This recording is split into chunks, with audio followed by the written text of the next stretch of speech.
sí èní 13th of June 2025 lórí ìkànnì wa tí a pè ní Koiki Media, bringing the world closer to your doorsteps.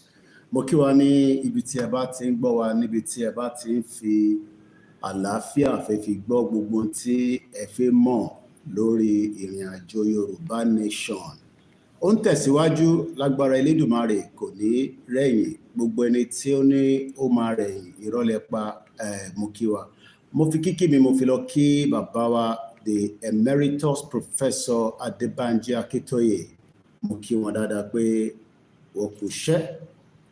Bí mo ṣe wá ń kí bàbá, bẹ́ẹ̀ náà ni mo ń kí bàbá wa olóyè Dr. Sunday Adeniyi Adeyemo tí gbogbo wa mọ̀ sí Sunday Igboho. Mo kí bàbá, mo kí gbogbo wa pé a very good afternoon and welcome. Let us start the program. Quite a lot ni àwọn èèyàn fẹ́ mọ̀. But tó ṣe pàtàkì ni pé the rally that we have started, according to Professor Aakintoye, have started yesterday. Ẹ má mix rally yẹn pẹ̀lú Democracy Day. Democracy Day is different from the Yoruba Nation campaign. A ti wà ní day 2, and I will also be telling you as many of the information, because the information portal has been opened and lánàá are busy. But from today, I'm fún wa ní update on our platform. So mo kí gbogbo wa lẹ́ẹ̀kan sí bí ẹ ṣe ń darapọ̀ mọ́ wa. Please share the program and also kẹsàn fáwọn tí wà wẹ̀. I know a lot of you ẹ ti ń dúró ẹ fi mọ kí ló ń ṣẹlẹ̀, but there's sí nǹkan tó ń ṣẹlẹ̀. Instruction is instruction. We follow the instruction and we would all succeed. We have a leader. Leader wa bá ti sọ̀rọ̀, etí leader bá sọ la máa tẹ̀lé. You are not the leader. It doesn't matter how you feel. This is not about emotional. You can put your emotion to it, but in tí leader bá ti sọ, we go with the directives.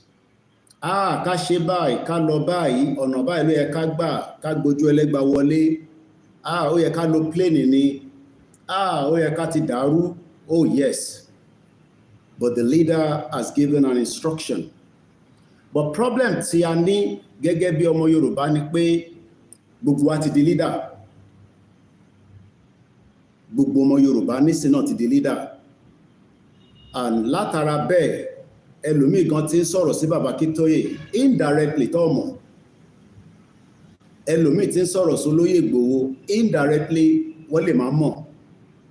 Gbogbo ẹni máa ṣàlàyé fún wa. Nítorí pé ọ̀nà tó ní ká gbà kò sẹ́ni tó ní knowledge tó wọn. Tó bá yẹ pé ní knowledge tó wọn ni ẹ ti máa ṣe kó tó di pé bàbá Akintoye gbé jẹ. I come with the fact. It doesn't matter how our emotional is. Ó yẹ ká ti spark. Are you listening to your leader? That is the first question. So sit back and let us start the program. It is Salo. I have told you that we will be busy when the rally starts. Alimani time. I have the time. I've been traveling in the meeting, but everything is still working as we want it. Tó bá wá work fún wọ, okay, that's fine. You can sit aside, káwọn tó ń tó, kọjẹ́ kọ́ tó, débi tó ń lọ. But because we are very adamant people, a kì í fẹ́ gbọ́ nǹkan tí àwọn leader wa bá sọ. Simple instruction, we cannot follow it just for 24 hours. Nítorí pé a fẹ́ ṣe ìfẹ́nú tiwa, kò ń ṣe ìfẹ́nú ti bàbá Akintoye la fẹ́ ṣe. My name is Olami Koike.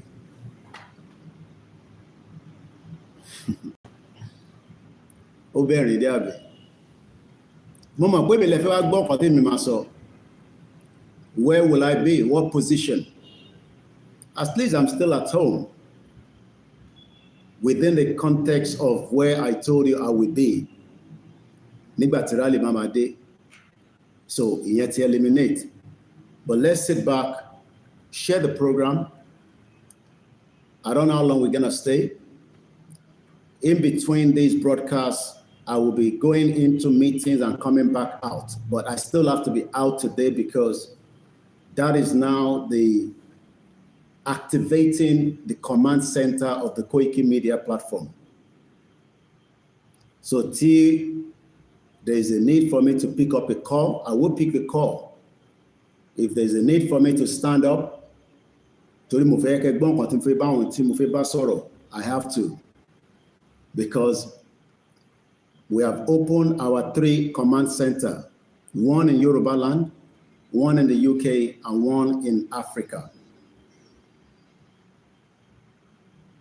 Ó ti sú wa torí pé a fẹ́ gbọ́ nǹkan tí Bàbá Akintoye sọ, so ti sú yín.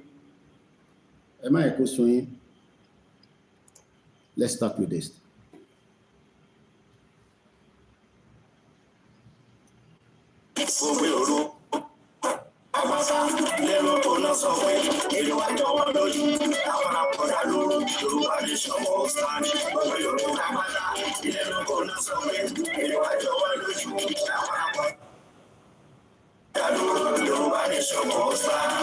À ń fi àsìkò yìí ṣe ìkéde fún gbogbo ọmọ Yorùbá lápapọ̀ láti gbáradì fún àwọn ìwọ́de tí ń bọ̀ lọ́nà nípa pàtàkì orílẹ̀-èdè Yorùbá nation gẹ́gẹ́ bí ìpínlẹ̀ Yorùbá.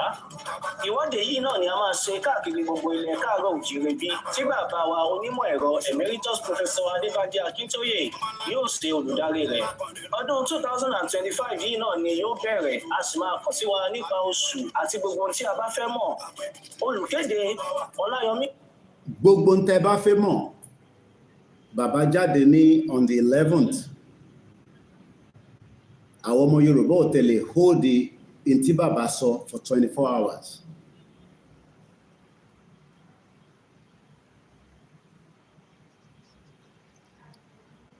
Gbogbo ohun tá bá fẹ́ mọ̀, bàbá ló máa sọ fún wa. Ẹ jẹ́ kí n put on record. Group kọ̀kọ̀kọ́ ló máa pàṣẹ fún bàbá o. It doesn't matter whoever tó ń lead the group yín, ẹ̀yin kọ́ lẹ máa pàṣẹ fún Bàbá Akintoye. Bàbá Akintoye ló máa pàṣẹ fún gbogbo wa. Tẹ́ bá wá ní ẹ fẹ́ kí Bàbá Akintoye pàṣẹ fún yín, then you can also just wait until whenever you feel tó fẹ́ gbọ́ nǹkan tí Bàbá Akintoye bá fi pàṣẹ. Bàbá Akintoye ló máa pàṣẹ. It does not matter how you feel. It does not matter whoever the chairman, the coordinator, the president, every group's admin. Ẹ̀yin kọ́ lẹ máa pàṣẹ fún Bàbá Akintoye. Ẹ̀yin kọ́ lẹ máa pàṣẹ fún alànà pé báyìí ló ṣe máa gbà, ọ̀nà báyìí ni kó gbà. Ibi tá ṣe ń sọ pé a ní leader ni. Kódà àwọn nǹkan tẹ̀ tí ń sọ pé kí bàbá tún step aside.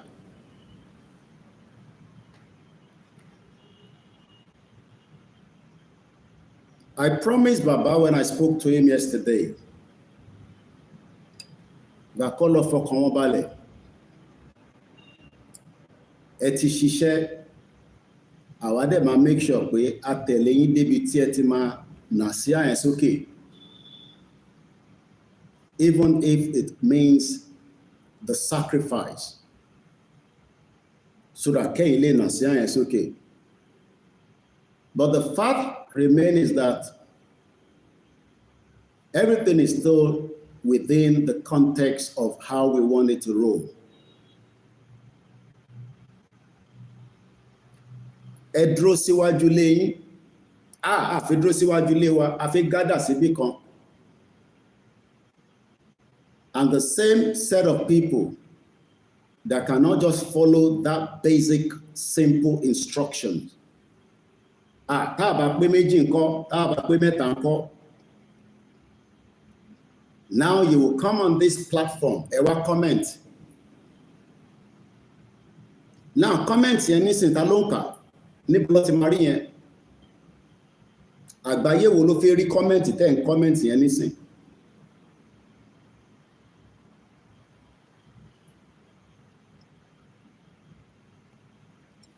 You can follow that simple instruction, just a very tiny minority.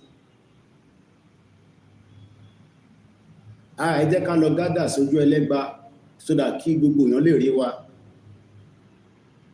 Ta ló sọ fún wa pé èyí tí bàbá ní ká lọ ṣe yẹn wọ̀ ní rí wa?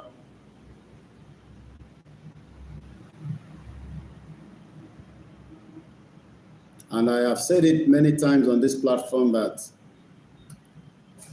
the problem ta mama ní náà ni pé I follow instructions, because instruction tí ẹni tó ń ṣe leader tó wà ní group yín sọ òun lẹ́ ń follow,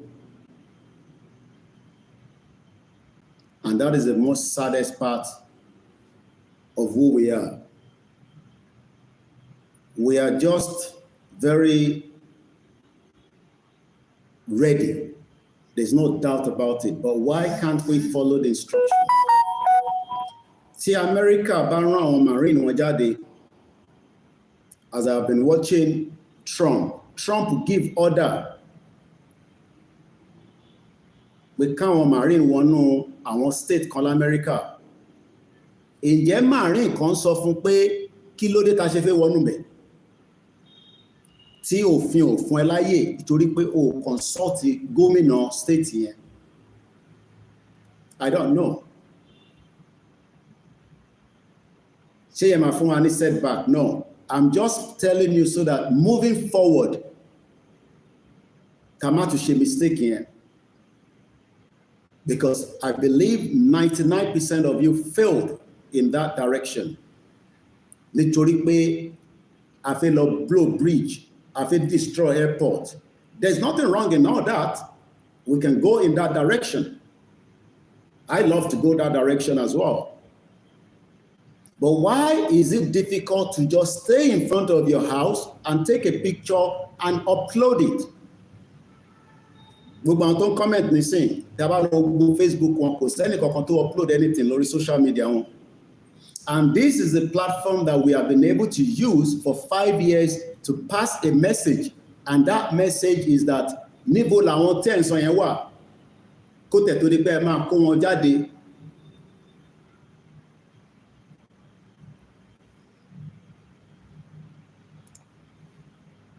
Koiki, agbẹnusọ fún olóyè Sunday Adéyẹmọ Ìgbòho. Tá a bá rí Ìgbòho àníjáde, ó dìgbà tá a bá rí Ìgbòho gbọ́dọ̀ máa wà báyìí ká rí Ìgbòho. And it now makes me wonder when people say gbogbo wa ni Ìgbòho.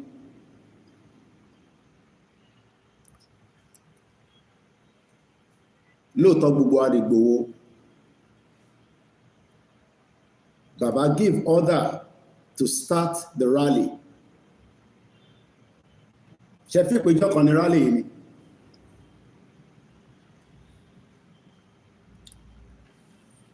I am just preparing the program, and let me just go this and then we come back.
They never sabi wetin we carry for her.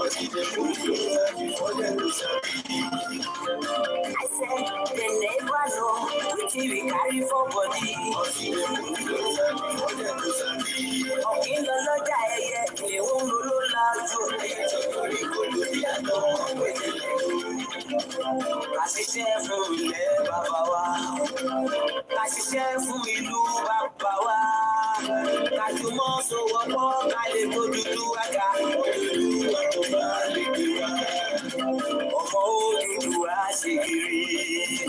Ẹ dìde fún ẹ̀tọ́ adúláwọ̀. Ká lè jọ jùmọ̀ gbé. Ilẹ̀ ìlérí àwa lè gba ògo ilẹ̀ wa. Ká ṣiṣẹ́ ká lè jọ gbàdé. Ká lè gbàdé adé adúláwọ̀. Àwa ni ìmọ̀lẹ̀ tí ó tàn káàkiri. Koiki Media, àwa là ń gbé tó lárugẹ.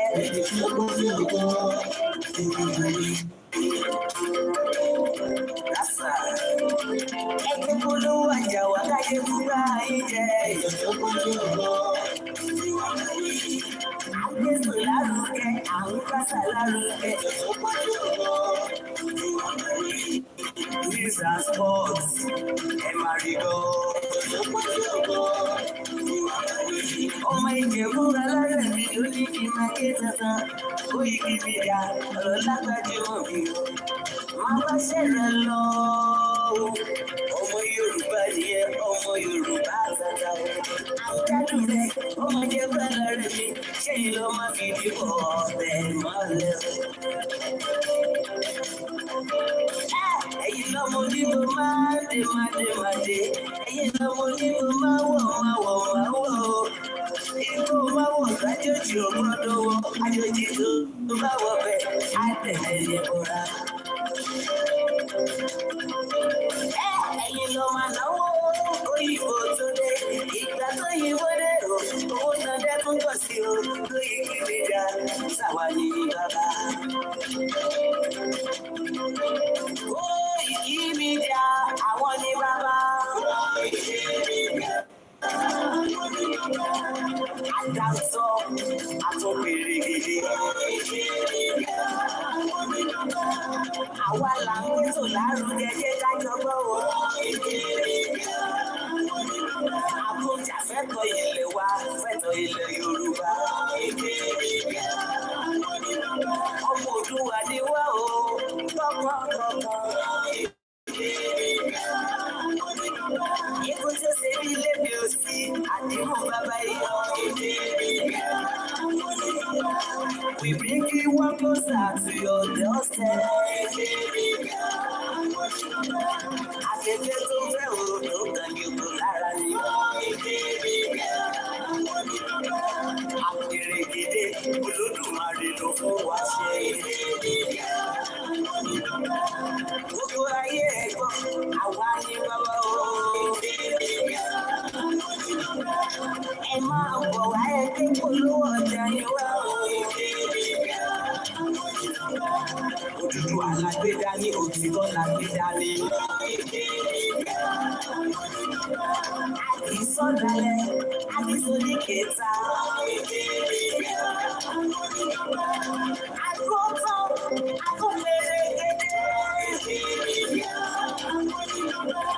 Koiki Media, we bring you one closer to your door.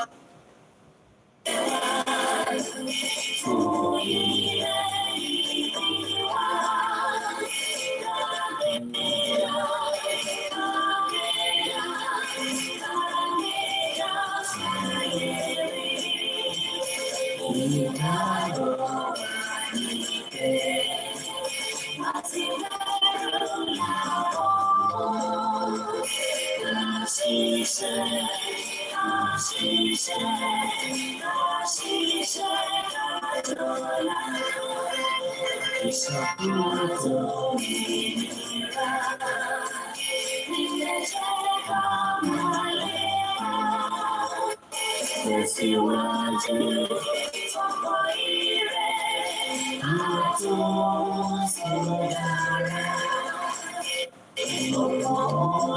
you.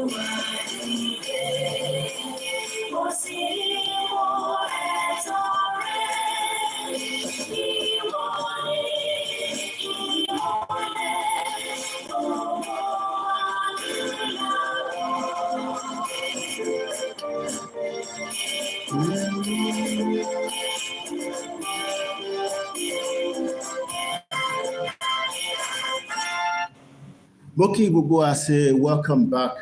My camera is still a little bit fluctuating itself there. Moki wa pe káàbọ̀ lẹ́ẹ̀kan sí kí gbogbo wa tí a ti ń darapọ̀ mọ́ wa. Lákọ̀ọ́kọ́, mo kí gbogbo èèyàn wa pé à ń dúró de ọjọ́, and finally we were able to get a date to kickstart what would be the beginning and into fún wa ní the dream that ẹ̀mí wa wà nínú ẹ̀. Ẹ̀mí gbogbo ọmọ Yorùbá ó ti ṣí kúrò lára Nàìjíríà. Ẹ̀mí gbogbo wa pátá ó ti ṣí lára Nàìjíríà. But bí mo ṣe sọ, Nàìjíríà náà fight back. Ó dẹ̀ ti di dandan pé ká defeat ẹ̀. So mo kí gbogbo wa pé a kú oríire. Pé ó ṣojú ẹ̀mí bàbá wa, ó dẹ̀ ṣojú ẹ̀mí gbogbo wa. Pé rally yìí ó bẹ̀rẹ̀. Ó dé stage kan, àwọn kan wà very skeptical. Pé rally yẹn ò ní wáyé. Kódà I'm sure pé àwọn kan ti gba betting lé lórí pé rally yẹn ò ní bẹ̀rẹ̀. But the leader of the movement has proven that the rally will go ahead.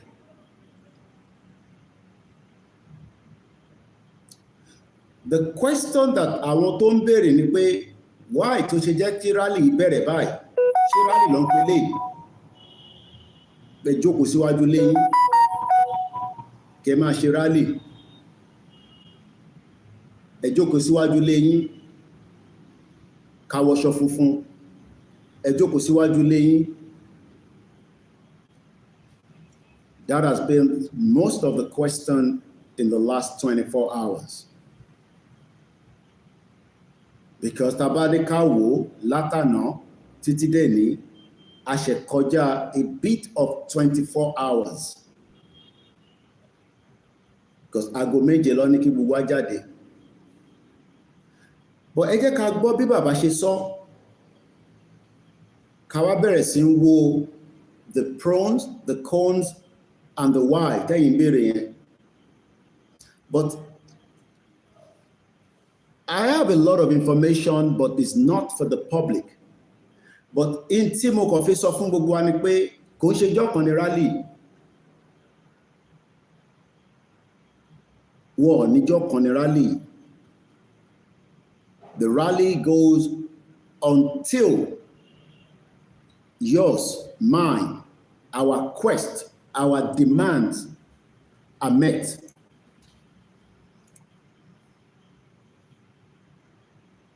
And there will also be further information láti fi assist gbogbo ọmọ Yorùbá, the 60 million Yoruba people, and those that disagree, that wants to leave. But kí ni nǹkan tá a fẹ́ gangan? Kò ń ṣe pé ká lọ máa sọ pé olóyè Ìgbòho ṣá. That is not what we want. What we want is our right to self-determination. Pé a fẹ́ dá dúró gẹ́gẹ́ bí a ṣe rí, bí a ti ṣe gbọ́ pé àwọn ìlú kan náà wà tó dá dúró gẹ́gẹ́ bí ẹlẹ́yà kan náà, elédè kan náà. That is the first key. All others that we will add to it, àkọ́kọ́ gbọ́dọ̀ mọ̀ what is the purpose tá ṣe fẹ́ jáde. Ṣé purpose yẹn wà justifiable tá bá jáde? Ǹjẹ́ tá bá jáde, ǹjẹ́ purpose tá fẹ́ fi jáde yẹn, ǹjẹ́ ó wà pé lóòótọ́ lódodo a ní gbogbo ẹ̀tọ́ fún nǹkan tá ń béèrè fún? Kí nìkan tí à ń béèrè fún gangan? àwa ẹ̀yà kan, èdè kan, àṣà kan, àwa ni a fẹ́ dá dúró. That is the first key. Tá bá dá dúró la lè defend the border wa. Tá bá dá dúró la lè create governance tó máa ṣiṣẹ́ fún wa. But tá bá dá dúró a lè ṣe. Àwọn tó ń béèrè pé kó lọ restructure kò ń ṣe tí bàbá Akintoye gbé dání nìyẹn. Torí pé tó bá restructure ẹ ṣì máa wà ní Nàìjíríà. This is what we have done for 5 years. I can summarize it. What we have done in the last 5 years is just to educate àwọn èèyàn wa on ìdí tá ṣe fẹ́ jáde. But àwọn èèyàn tó wọ́n question pattern tá fẹ́ fi jáde. Ǹjẹ́ nígbà tí wọ́n tò ètò pé títí dé UNPO, títí dé àwọn ibi tí a mọ̀ àti tá a mọ̀, at least bá àtẹ̀mọ̀ kankan a mọ̀ pé wọ́n gbé lẹ́tà lọ sí UK. Ǹjẹ́ wà níbẹ̀ nígbà tó ń tò? Ǹjẹ́ àwa la sọ fún bàbá Akintoye pé kọ lẹ́tà sí UK, kọ lẹ́tà lọ sí United Nations, kọ lẹ́tà ká gbé Buhari àti gbogbo ìjọba lọ sí ICC tó ń pè ní International Criminal Court? Ta ló sọ fún bàbá Akintoye?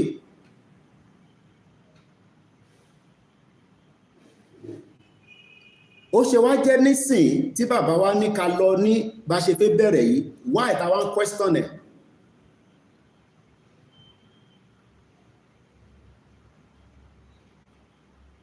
Why ta ń question ẹ̀ is what I'm just asking. Ṣé nísìn àti wá mọ̀ ju bàbá Akintoye lọ àti olóyè Ìgbòho àti gbogbo àwọn kọmití? Kódà mo rẹ́ni tó sọ fún mi pé àti YSDM àti kò YSDM gbogbo wọn làwọn máa fọ́ lójú. Mo ní ẹ má yẹ ká ṣe bẹ́ẹ̀. Tẹ́ bá ti fọ́ YSDM lójú ẹ ti fọ́ bàbá Akintoye lójú náà nìyẹn. I don't think some of you understand that.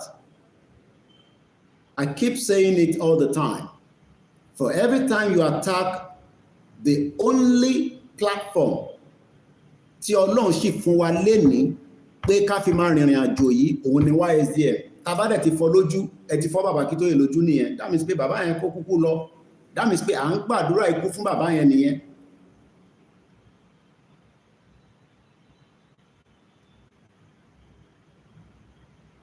Kò sí any feelings yín tí bàbá yóò ní lọ́kàn. I was on the phone with him more than 3 times yesterday. And all our leaders, including Igboho, but all that are private conversation, not for public. There was meeting all the way through títí dálẹ́. Mo kí gbogbo àwọn coordinators. Mo kí gbogbo àwọn state coordinators. But ẹ jẹ́ ká gbọ́n tí bàbá kọ́kọ́ sọ nígbà tí bàbá jáde, ó ti di 48 hours. Gbogbo tá ń ṣe ó ní record. Kódà àti rí àwọn tí wọ́n question pé ṣé bàbá ṣì ní right láti continue ìrìn àjò yìí pẹ̀lú wa or kó step aside. I have seen a message.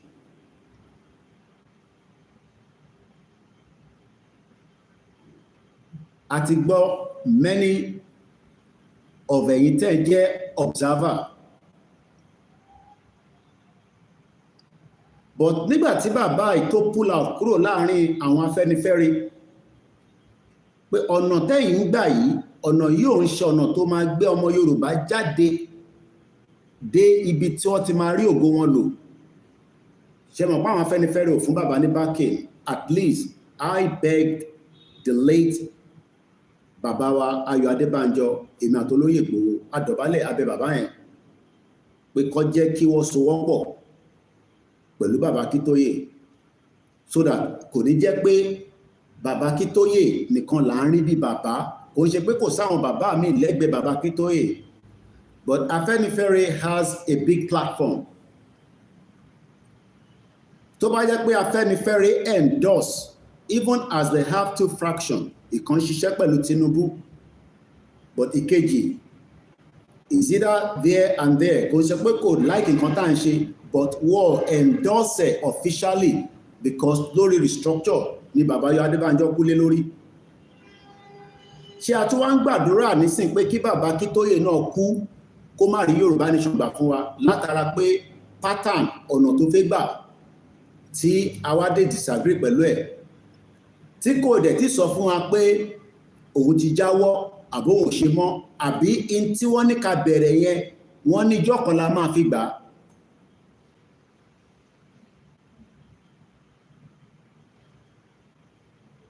I don't have the details of gbogbo tó máa ṣẹlẹ̀ until tá máa fi ní Atiwa officially become a country. But the beginning of it láti bẹ̀rẹ̀ lánàá, the end there ni kó yẹ kí gbogbo wa máa sọ pé ó gbọ́dọ̀ ṣojú bàbá Akintoye, kó dẹ̀ ṣojú èmi náà, kó ṣojú ìwọ náà. Mo kàn ń pè wá ṣàkíyèsí, kò sí anybody tó tún lè sọ̀rọ̀ against the bàbá Akintoye nígbà tí bàbá ti sọ̀rọ̀ síta. Torí pé bàbá wa ni, bàbá tí ó dẹ̀ nífẹ̀ẹ́ ọmọ Yorùbá dénúdénú. At his age, at 90 years old, mo ti sọ fún wa, bàbá ò ní sọ gbogbo tèmi bá ń sọ as a journalist, as ọmọ Yorùbá, as someone that have lived in Europe for 27 years. Ìjà ni ìdí máa pẹ́ra sí, whether we like it or not. Whether the rally starts yesterday, it will end in 10 days, it will end in 3 months, in 6 months. In tó dẹ̀ máa fi mú ìjà yẹn wá, màá ṣàlàyé later on.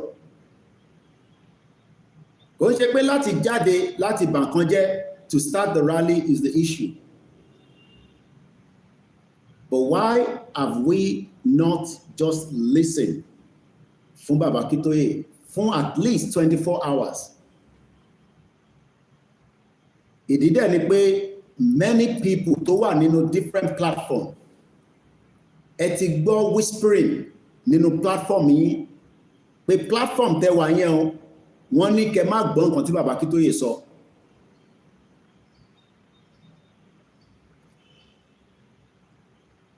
Mo jáde ní May, mo sọ fún yín pé wọ́n ti ṣiṣẹ́ débi pé bàbá ò gbọ́dọ̀ tẹ̀ wá jáde rárá kó má tẹ̀tí sàn kankan. And I put that aside. Èyí tó kù kó dọjọ́ wájú á jáde nínú ìwé mi. Every one of them were detailing their details. Gbogbo àwọn tẹ́yìn fojú wò lénìí, tó bá dọjọ́ wájú, I will reveal every single one of them. Gbogbo àwọn tó jẹ́ kí ìrìn àjò yìí débi tó dé báyìí. But one thing I have assured us is that I will be your last man standing.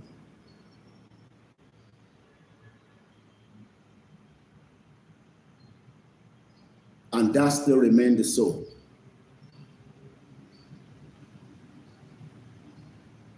The further guidance to this movement is still ongoing. Torí movement yóò ti tán. In tó ń pè ní movement ni pé in tó ṣì ń rìn síwájú, kò ń ṣe kó ti gbàtọ́ bá ní ká jáde síwájú ilé wa, ṣé wọ́n ní tá bá ti jáde yẹn à ní jáde mọ́ ni, àbí movement yìí ti tán síbẹ̀.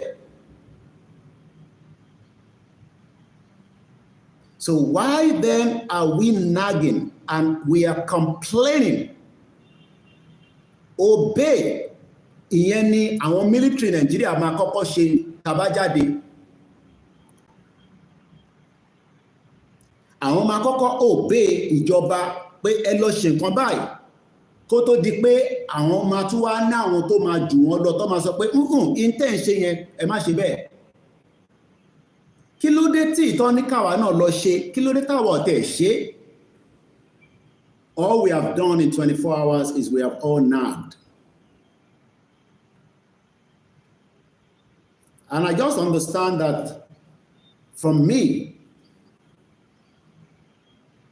we are all charged up and ready to go. And there's nothing wrong in that.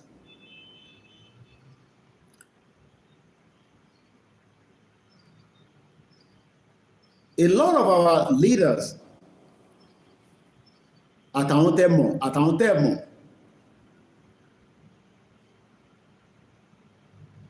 they are working for a successful outing. Torí wọ́n ní rally tá ń bá lọ yìí, òun ló gbọ́dọ̀ fún wa ní final destination wa. And it's not going to happen in one day. Kódà tẹ́ bá jáde lánàá, ta shut down everywhere. Lè gba Yorùbá nation náà lánàá. Torí pé ìjọba tí ó wà lórí oyè náà máa ṣe kinní yẹn fún wa, àwa náà dẹ̀ máa padà ṣe fún wọn. But why is it that we could not just wait for 24 hours, 48 hours, 72 hours for the next directive? That is the question I'm asking. It is not too late. Mokibugwa. Nobody will be blamed for anything, but moving forward, when we have instructions from the national leader,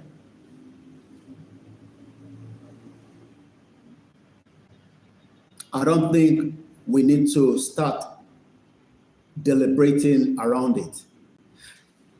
Kí lẹ̀yin mọ̀ tí national leader yìí mọ̀ nípa nǹkan tó ní ká ṣe lánàá tèmi ò lè mọ̀, because bàbá ọba mi sọ kankan tí gbogbo wa mọ̀. Bí àwọn ní kankan tó fẹ́ lò fún, bí àwọn ní kankan tó fẹ́ ṣe, pé ká kọ̀ jáde I mean, why are you scared? Tọ́lọ́pàá bá wá mú mi. And you know, I know that gbogbo yẹn is bullshit, because I have told you from the many years. I talked about something, money defiance.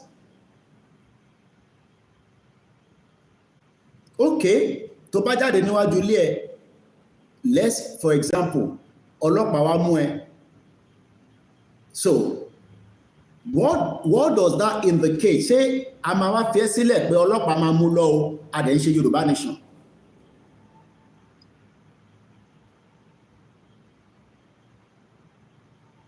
I had no other choice than just to say, the old man is not upset because the old man knows the game. Bàbá ìfẹ́ gbé wa débi tàti ma ní àti ní country wa, and that is where he stands. He hasn't changed from that position, including Igboho and the rest of the team.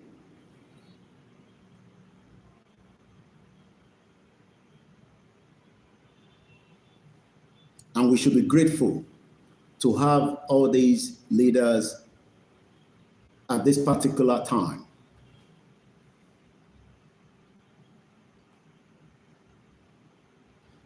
Kó má jẹ́ pé àwa ni a tún máa fọwọ́ ara wa bà ìtókù jẹ́. Imagine tó bá jẹ́ pé bí bàbá ṣe sọ, ìwọ̀nba wa tí a tẹ̀ gbọ́ la producing tí bàbá sọ.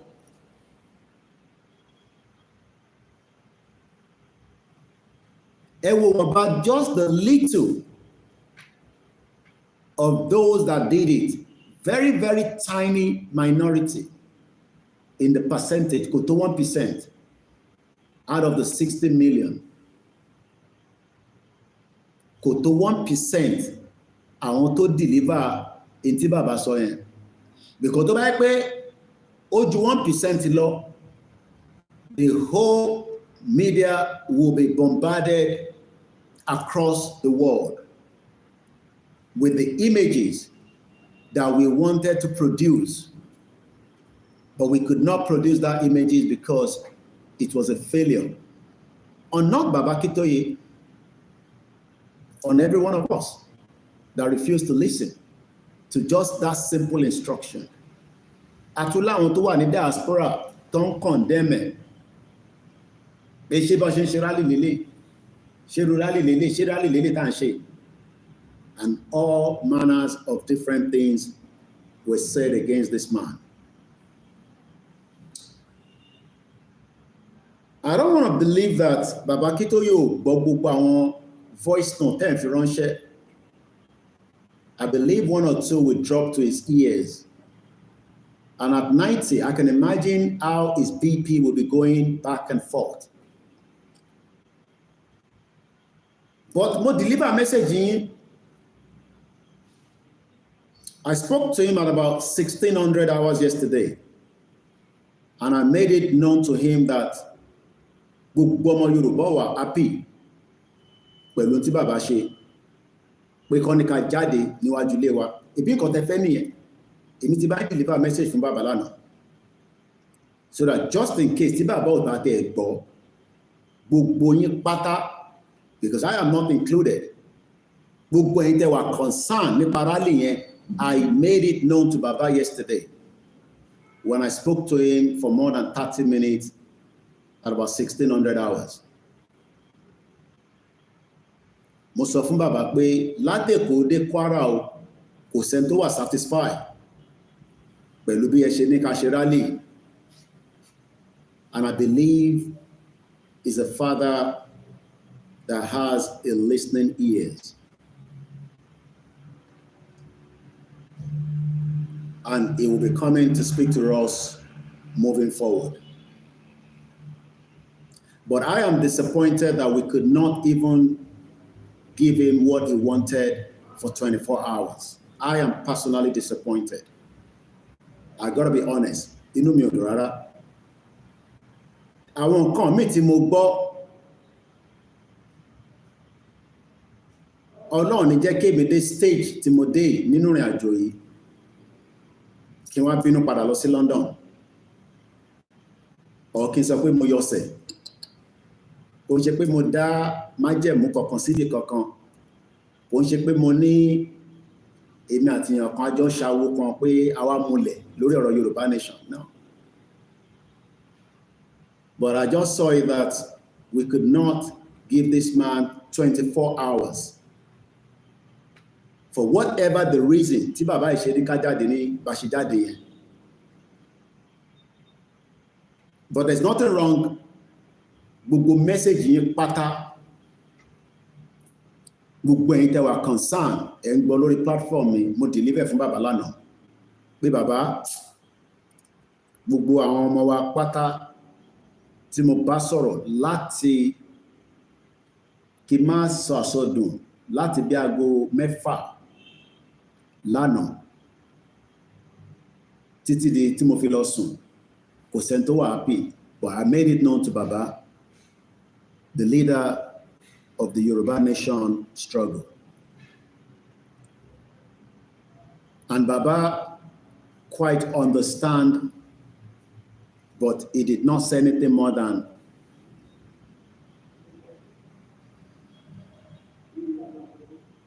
Baba fúnra jáde, Baba máa sọ̀rọ̀ later láti sọ the moving forward. Mo kí Olóyè Igboho, I have nothing to say from him to any one of us. But Igboho is constantly being updated. Constantly being updated by myself and many of all our other leaders. Moki Kayode Emola, the deputy of the YSDN, to represent gbogbo our Taje diaspora, whether you are in Turkey, Europe, America, Canada, títí dé gbogbo bí tó bá ń pè ní Russia, Asia. Kayode Emola is representing us. Also, working around the clock. I have already spoken to him again this morning. Mo lọ bẹ́ẹ̀ mo kí George Akinola, the home base that represents Yorubaland, títí dé gbogbo ibi tá a máa ní Áfíríkà. Mo kí Káyọ̀dé Mọ̀lá àti George Akinola. Mo kí gbogbo àwọn state coordinators. I will leave their name just for security purpose. But láti Kwara, wọnú Kogi State, Ondo State, títí dé Ọ̀ṣun State, wá sí Ọ̀yọ́, títí dé Ògùn State, tá fi wọnú Lagos. Mo kí gbogbo àwọn state coordinator. They are being debriefed constantly. Mo lè sọ fún gbogbo yín bẹ́ẹ̀. And they would also be communicating fún gbogbo èyí tí ẹ jẹ́ state tẹ́ wà lábẹ́ wọn. Be rest assured. Mo tún padà sọ́dọ̀ bàbá wa Ìgbòho lẹ́ẹ̀kan sí.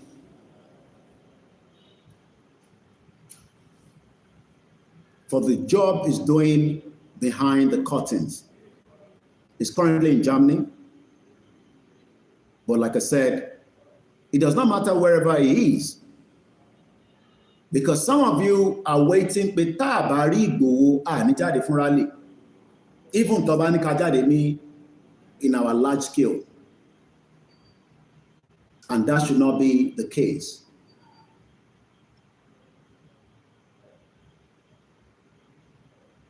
It does not matter tí development ban change as we go into this rally, because things will be updated by the world media, the home-based media, and all other independent media. Pátápátá.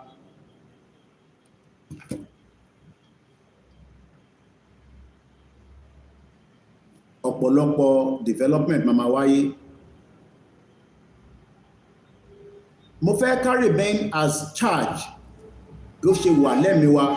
Mo fẹ́ ká yọ yẹn kúrò rárá látara in tó ń bọ̀ látàná títí di 24 hours. 24 hours ṣe pé ní 7 o'clock, because a máa gbọ́n tí bàbá sọ in just about a few minutes nígbà tí wọ́n bá wa sọ̀rọ̀ on the 11th for about 7 minutes or thereabout lórí world media. I was there. Gbogbo media ló pé sínú ẹ̀. Media tó bá dẹ̀ wà available for whatever reason, it's fine. I want us to remain firm and focused. Pé ibi tá a fẹ́ lọ yẹn gangan náà la ṣe ń lọ.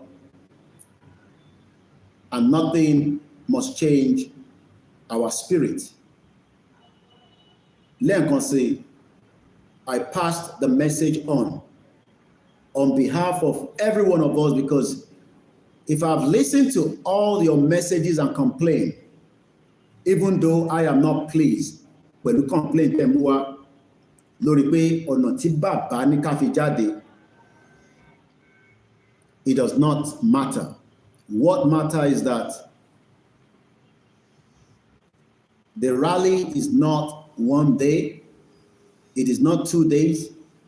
The rally is the final rally tí a fẹ́ fi gba country wa. Ọ̀nà tá fẹ́ fi gbà yẹn lẹ fẹ́ kí wọ́n expose síta.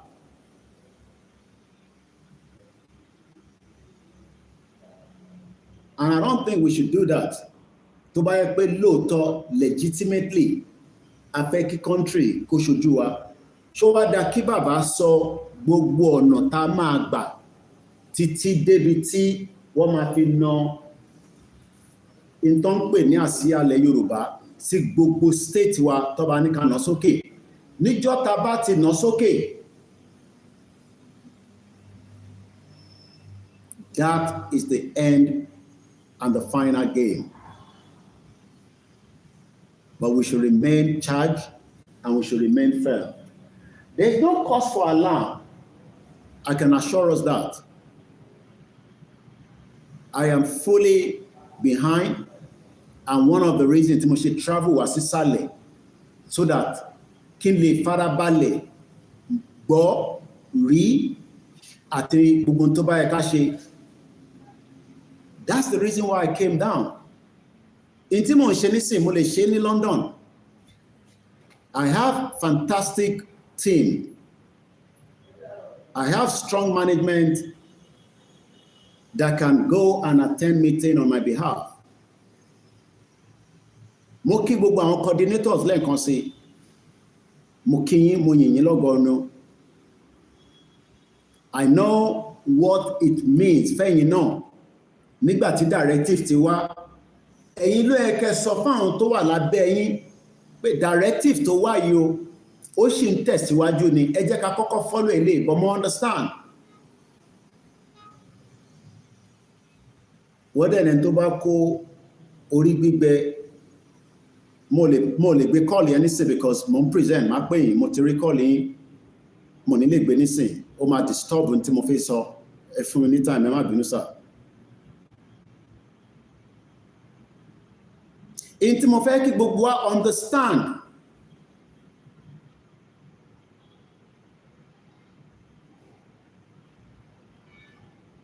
This man called Baba Aakintoye,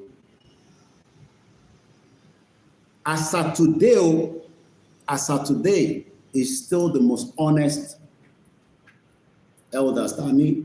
Gbogbo àwọn tó kù ta ní nílẹ̀ Yorùbá lénìí kò sẹ́ni tó wà honest, and they are not ready to sacrifice for you and me. Wọ́n ready láti sacrifice fẹ́mi àtẹ̀yìn. Bàbá yìí nìkan ló ready láti sacrifice fún gbogbo wa. And like I said, even we were in just a couple of meetings, but the privilege after speaking with him for 30 minutes, Baba understand why everybody is not pleased with it. But like I said, he has his own reasons. Am I a question reason here? Because like I said, since that she accept that the gbà pé bàbá yìí nìkan ni bàbá tí a lè fojú jọ. Tó bá tẹ̀ jẹ́ pé wọ́n wá pé mẹ́ta, ṣe mọ̀ pé àtúlọ complain fẹ́ lómi pé eléyìí tá fojú jọ yìí ó dà pé kò lọ bá ṣe fẹ́ o. Because this rally means so much to Baba Aakintoye. But I'm not going to go into all the details. I was with him last week, personally. Èmi àti Baba ríra ní last week, and I'll leave it like that. And I know his feelings. Mo mọ feelings each of our leaders, títí dé ọ̀dọ̀ Olóyè Ìgbòho àti gbogbo àwọn leaders wa tó kù. I know where and how they feel.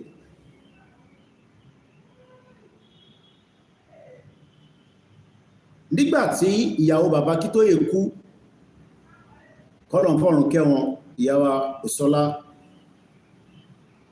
Aakintoye, may her soul continue to rest in peace. Bàbá ní ó sọ fún àwọn kẹ́mi tó bọ́ lára ẹ̀.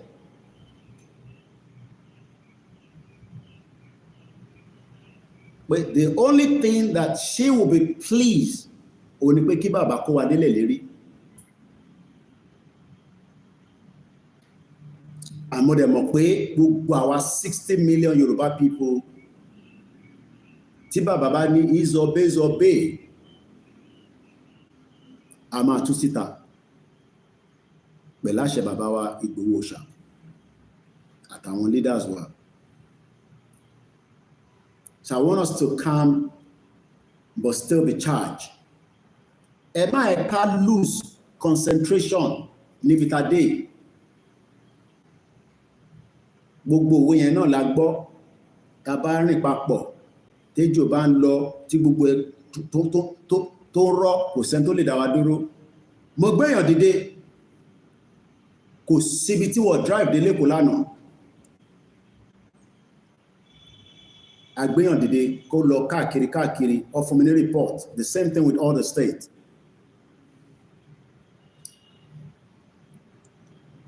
Two things yesterday. Àwọn tó ń ṣe democracy wọ́n ṣàtìṣe tí wọ́n tán lánàá. So ṣé ó stop with àwọn ṣe lọ báyìí? No. Àwọn protest fún pé kíjọba Tinubu ṣiṣẹ́ àbí kíjọba ẹ̀ kó má ṣiṣẹ́. Two ways ni. Ìtawà ń jáde fún kọ́ nìyẹn. Ọ̀rọ̀ àwa àti Nàìjíríà ó ti ní question mark. Rally dẹ̀ gbọ́dọ̀ gbé jáde tá máa fi mú pé a gba country wa.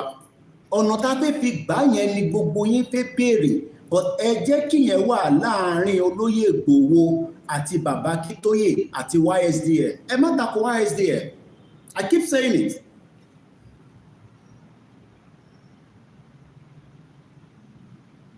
Kàkàkà bá tako YSDM, àwa tá wà ní diaspora, ẹ ràn wọ́n lọ́wọ́, ẹ fi owó ràn wọ́n lọ́wọ́, nítorí pé the final lap tá wà yìí,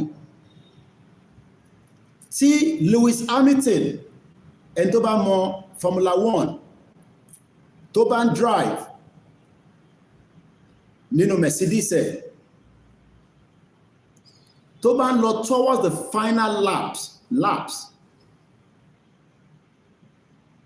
tí táyà yẹn tó bá rí tí air wọ́n máa calculate títí dé air tó wà nínú ẹ̀, tó bá wà a little bit less, kí lẹ rò kó lè ṣẹlẹ̀ sí mọ́tò yẹn?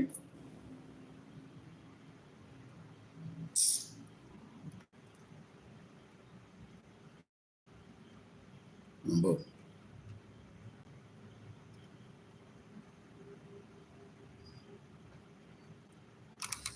So the reason tí mo sọ pé kẹ́ login sí gbogbo YouTube yẹn kò ń ṣe gbà tí bá ń ṣe program lẹ́yìn ọmọ login.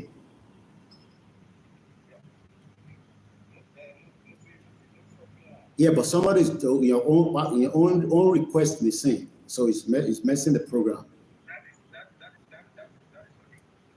Just speak to him. Ẹ má bínú. Mo fẹ́ kọ́kọ́ wá bínú tó bá yẹ pé mo wá fẹ́ ṣe program yẹn,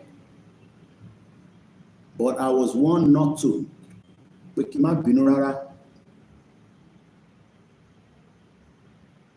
Èmi náà fẹ́ bínú, bẹ́ẹ̀ náà ṣe máa ń bínú, bẹ́ẹ̀ náà ṣe ń bínú, but I was warned not to, pé kí n má fi bínú wá ṣe program yẹn rárá. Mo kí mọ̀ sí mi dáadáa, mo dẹ̀ kí àwọn ìyàwó mi, mo dẹ̀ kí gbogbo ẹ̀yin tí ẹ̀yin náà jẹ́ bí advisor fún wa, torí àwa náà gbọ́dọ̀ láwọn tó máa advice wa bá ṣe ń ṣe program. So mo kí gbogbo wa. Níbo la wá dé? Koiki gbogbo ètò tí sọ yẹn ti gbọ́, kí ló kù nísìn? A sì ń tẹ̀síwájú.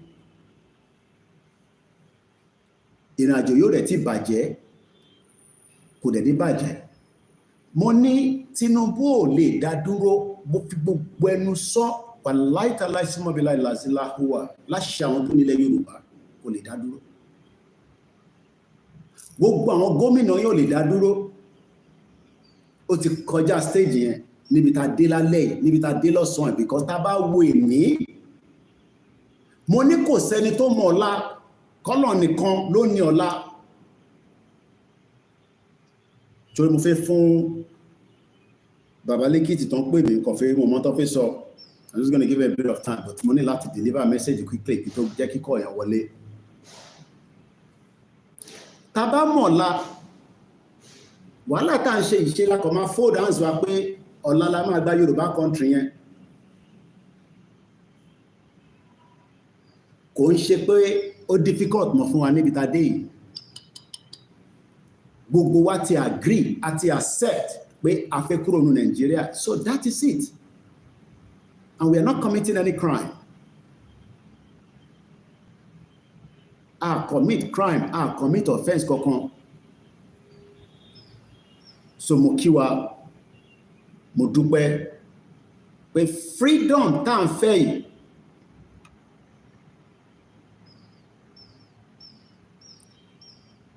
ó ti kàn wọ́n lọ́wọ́, kò dẹ̀ sẹ́ni tó lè gbà lọ́wọ́ wa. Wọ́n lè gbìyànjú látara pé àwọn ní more resources jù wá lọ, there's no doubt about it. Kódà mo gbọ́ débi pé ní Ìkẹjà ìyẹn lánàá, ìta àwọn tí Tinubu tó gbé jáde nípa democracy tó fún wọn lówó, ẹ wo tí Tòǹpólò ń ṣe lọ́wọ́lọ́wọ́ lọ́hùn lókè àyà lọ́hùn. These are the reason why tí a máa push until we break this country. Ẹ lọ wo tí Tòǹpólò dá lára ní Port Harcourt lánàá. Àwọn tó bá mọ̀ tó ń pè ní Tòǹpólò, àwọn tó ń jẹ Nàìjíríà lọ́dọ̀ wọn lọ́hùn nìyẹn. Ẹ jẹ́ káwọn máa jẹ Nàìjíríà lọ́dọ̀ wọn lọ́hùn, káwa cut off, torí pé they are part of the problem. Tẹ́ bá lọ wo Port Harcourt lánàá,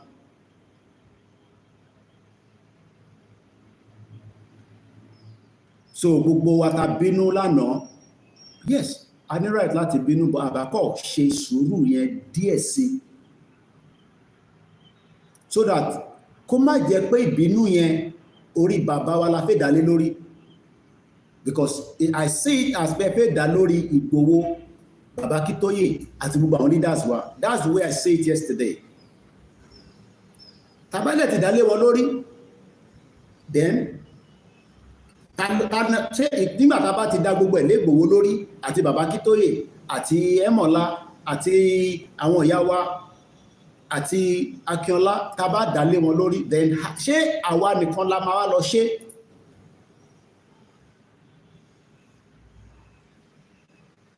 Mo kí mọ̀ sí mi ẹ káàbọ̀. So mo bẹ̀ wá, a ti kọjá stage tẹ́yìn ń rò, a ti cross hurdles yẹn. It's just a matter of time. Àwọn kan máa sọ so many things. A ti kọjá stage téèyàn kan máa sọ fún yín ládùúgbò ẹ pé Yorùbá nation lè bọ́ sí. Mo dẹ̀ sọ fún yín, kò ń ṣe tẹnu. Tí bá jókòó síbi tí mo jókòó sí, wọ́n mọ̀ pé àánú Ọlọ́run ni gbogbo wa ń jẹ lára Ìgbòho. Kò ń ṣàwà, mélòó lára tèmi? Mélòó lára tèmi? Àánú Ọlọ́run, àánú ọlá bàbá wa Olóyè Ọmọ Adéyẹmọ Ìgbòho ní gbogbo wa ń jẹ lọ́wọ́lọ́wọ́. Káfàtà, kò ṣe ròyìn tán ni. Ẹ gbọ́dọ̀ má kàwé mi lọ́jọ́ iwájú. Kọ́lọ̀ fún gbogbo alẹ́ mi gúgùn. Ìgbòho ò ṣe ròyìn tán.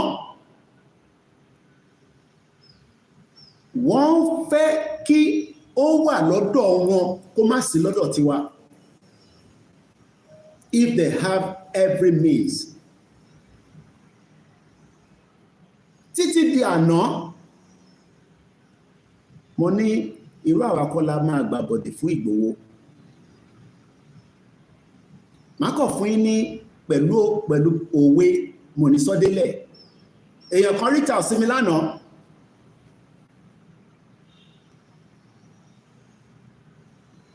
Ó fẹ́ connect pẹ̀lú Ìgbòho. Èèyàn ńlá lọ́dọ̀ yín lọ́hùn ní zoo country yẹn. Bọ̀ ẹ mọ̀ pé wọ́n ní wá direct wá tún gbẹ́lòmíì dìde. Wọ́n á pọ̀ ọmọdé yẹ mọ́. Mo ní bá mi ò báyìí. Mo fi picture àti gbogbo details mo forward sí lóye. In tó lóye sọ, ẹ jẹ́ kémi yẹn ó wà láàrin àwa méjèèjì. Tẹ́ bá níwọ̀ gbọ́ wa, wọ́n ti gbọ́ pé Yorùbá ń lọ. Bàbá Akíntóyè, Ìgbòho, YSDM, ọmọ akó gbogbo adélẹ̀ lérí. But ẹ má jẹ́ kó jẹ́ ẹnu tiwa la máa fi àbùkù lé wọn lórí.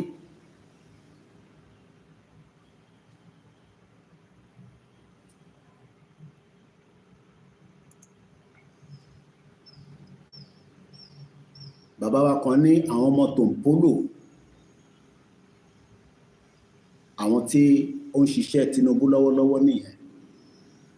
Ìjẹ́ tó bá yẹ pa jáde lánàá tí Tòǹpólò bá jáde tó bẹ̀rẹ̀ sí yìnbọn fún wa lóòótọ́ afárá pẹ̀lú ìṣẹ̀ṣe agbádànù. I am just saying, I don't have any evidence to that. Mo kàn sọ ǹjẹ́ gbogbo nǹkan ni wọ́n múra sílẹ̀, but wọ́n mọ̀ pé in tí wọ́n fẹ́ ṣe ní 2021 àjẹkọ́rí ṣe mọ́. Gbogbo alamọ tó ṣẹlẹ̀ ní 2021. 3 days before the most important rally tí gbogbo wa sọ pé yẹ ká gádà síbì kan náà ká fi lọ ṣe lẹ́kọ̀ọ́ ni wọ́n wá àtàkì Ìgbòho mọ́lé. Wọ́n pa tán ó kù díẹ̀ ni, but ẹni tí Ọlọ́run ní ẹ̀mí rẹ̀ ò sí lọ́wọ́ ẹnì kankan, ẹni náà lè kú. Àní sẹ́ni gbogbo plane tó blow lánàá torí plane yẹn explode ni, ṣe mọ̀ bóyá kan survive ẹ̀ ní India. Ẹ gbọ́ mi yé. Mo ní the explosion tó ṣẹlẹ̀ ní India lánàá tí 240 people wà lórí aircraft yẹn, 50 ló kú nísàlẹ̀. Ṣé rí àti débi tá à ń lọ tán, ẹ má bẹ̀rù. Olóyè máa ń sàn kankan, ó ní Ọlọ́run ló ní ẹ̀mí gbogbo wa, torí tàbá náà ń bẹ̀rù níbi tílẹ̀ ṣúdé yìí, àìtí ìmọ̀ta fẹ́ mọ́ nìyẹn. Ọ̀tọ̀ lẹ́ni tó fẹ́ wọ plane tó fi 10 minutes miss flight yẹn, mo ṣẹ̀tún gbọ́ yẹn láàárọ̀ yìí ni, kò bá plane yẹn lọ. Gbogbo tí mo post lórí social media lánàá tí mo update yín, mo máa ń fẹ́ àwọn nǹkan míì mo fi ń ṣe àpèjúwe pé ìrìn àjò tá a wà yìí, ìrìn àjò tẹ́yìn ìyá wa ṣe máa ń sọ, ìrìn àjò ní àwọn onílẹ̀ ló ní, kò ń ṣàwa. Ọlọ́run ló ní ìrìn àjò, kò ń ṣe Tinubu kọ́ ló ní, federal government kọ́ ló ní, ilẹ̀ wa ní. Mo ní èèyàn kan mísì kò tí kúrò ní airport, ó ṣẹ̀ fi padà jáde, ó ń jáde nínú airport báyìí lọ sọ pé plane tó jẹ́ kó wọ yẹn ó mà ti explode. Wọ́n wá ń bí reporter yẹn lórí phone, wọ́n wá ń bí pé kí ni reason tó ṣe miss flight yẹn. Ó ní traffic mọ́ òun lọ́nà. Ìdí tí a máa fẹ́ fi gba Yorùbá nation tí traffic máa mú wa lọ́nà táà ní fi rí gbà kọ́lọ̀ má jẹ́ ká rí. Níbi tí gbogbo wa ṣiṣẹ́ dé, ta náwó ta nọ́ra sí. Ṣé orúkọ tó ń pè wá ni? Wọ́n wò mí báyìí. Ṣé orúkọ tó ń pè bàbá Akíntóyè? Mo ní lánàá, ibi tẹ́lọ̀ bá darí mi sí nínú comment section tó comment máa rí. Ẹ jẹ́ tún parọ́ kan fún yín lánàá, wọ́n lè máa wò mí báyìí. Mo rẹ̀ fẹ́ sọ kakọ̀ fi clear air ni. Nígbà tí mo post pé bàbá Akíntóyè ní a máa ṣe rally pẹ̀lú Punch newspaper pé I will take 60 million people out of Nigeria. Alàgbà kan ó dẹ̀ comment, ó ní àgbà yahoo ni bàbá Akíntóyè.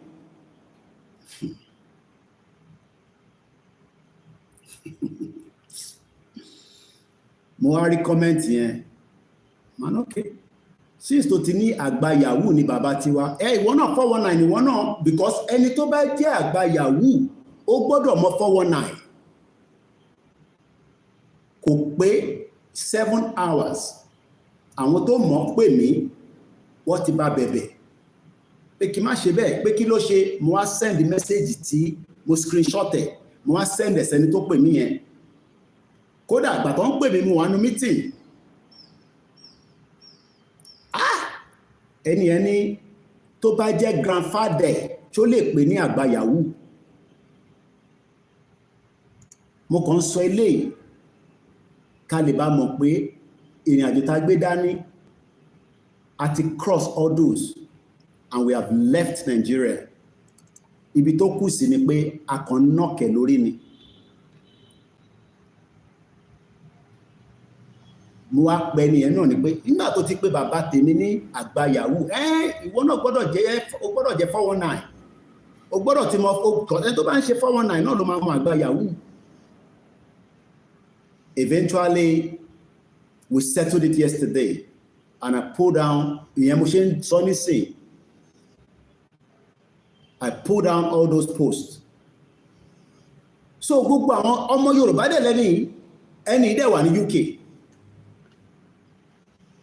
Kódà ó tún wá sọ̀rọ̀ débi pé ó ní nígbà téèyàn kan gbé problem wá àwa Yorùbá nation ràn lọ́wọ́.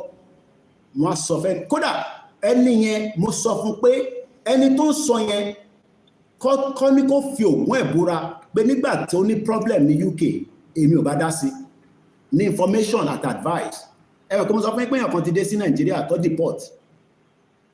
Ẹ jẹ́ ká wà careful. Lóòótọ́ à ń ṣe Yorùbá nation, ara ń ta wá, ara ń ta gbogbo wa, ara ń ta èmi náà, ara ń ta wọn náà, but kò wá dàbí pé ká sọ̀rọ̀ sí bàbá Akíntóyè. Ẹni apologize. Kódà later mo dẹ̀wọ̀n pé ní nọ́mbà mi lọ́wọ́ tá ti sọ̀rọ̀ rí ní 2023 bóyá àwọn tó tẹ̀lé ìyá ti bí lọ all of a sudden wọ́n sọ bàbá Akíntóyè àti Ìgbòho dólè olè ọ̀sán gan. But we resolved the problem yesterday. Mo dúpẹ́ fọ́lọ́run. So ẹni yẹn kò ń ṣe 419. Ó pe bàbá wa, bàbá gbogbo wa ní àgbà yahoo lèmi náà ṣe sọ pé 419 lòun náà. Wọ́n ti bá bẹ̀bẹ̀. So let us remain firm. And the trust pé Yorùbá ti lọ ẹ jẹ́ kó wà nígbà yà wa. Kò sí kan tẹ́nibọ̀dì lè sọ mọ́ ká máa gbọ́ pé a fìfẹ́ Nàìjíríà. Bó bá wù wọ́n ní mo rí ní interview kan tó máa ṣe nírọ̀lẹ́ yìí lórí post kan pé the average governor ó ná 25 billion naira láti fi ṣe governor. Ẹ gbọ́ mi dáadáa, 25 billion naira ni gómìnà kan ná.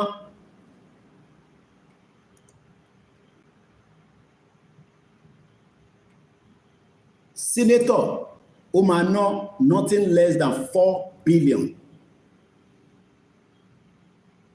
Ní UK tèmi wà, ṣé mọ̀ pé wọ́n probe mayor kan ní Leeds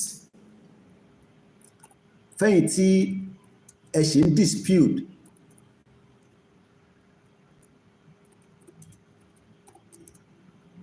Pé Yorùbá nation òun kọ́ lọ́nà àbáyọ.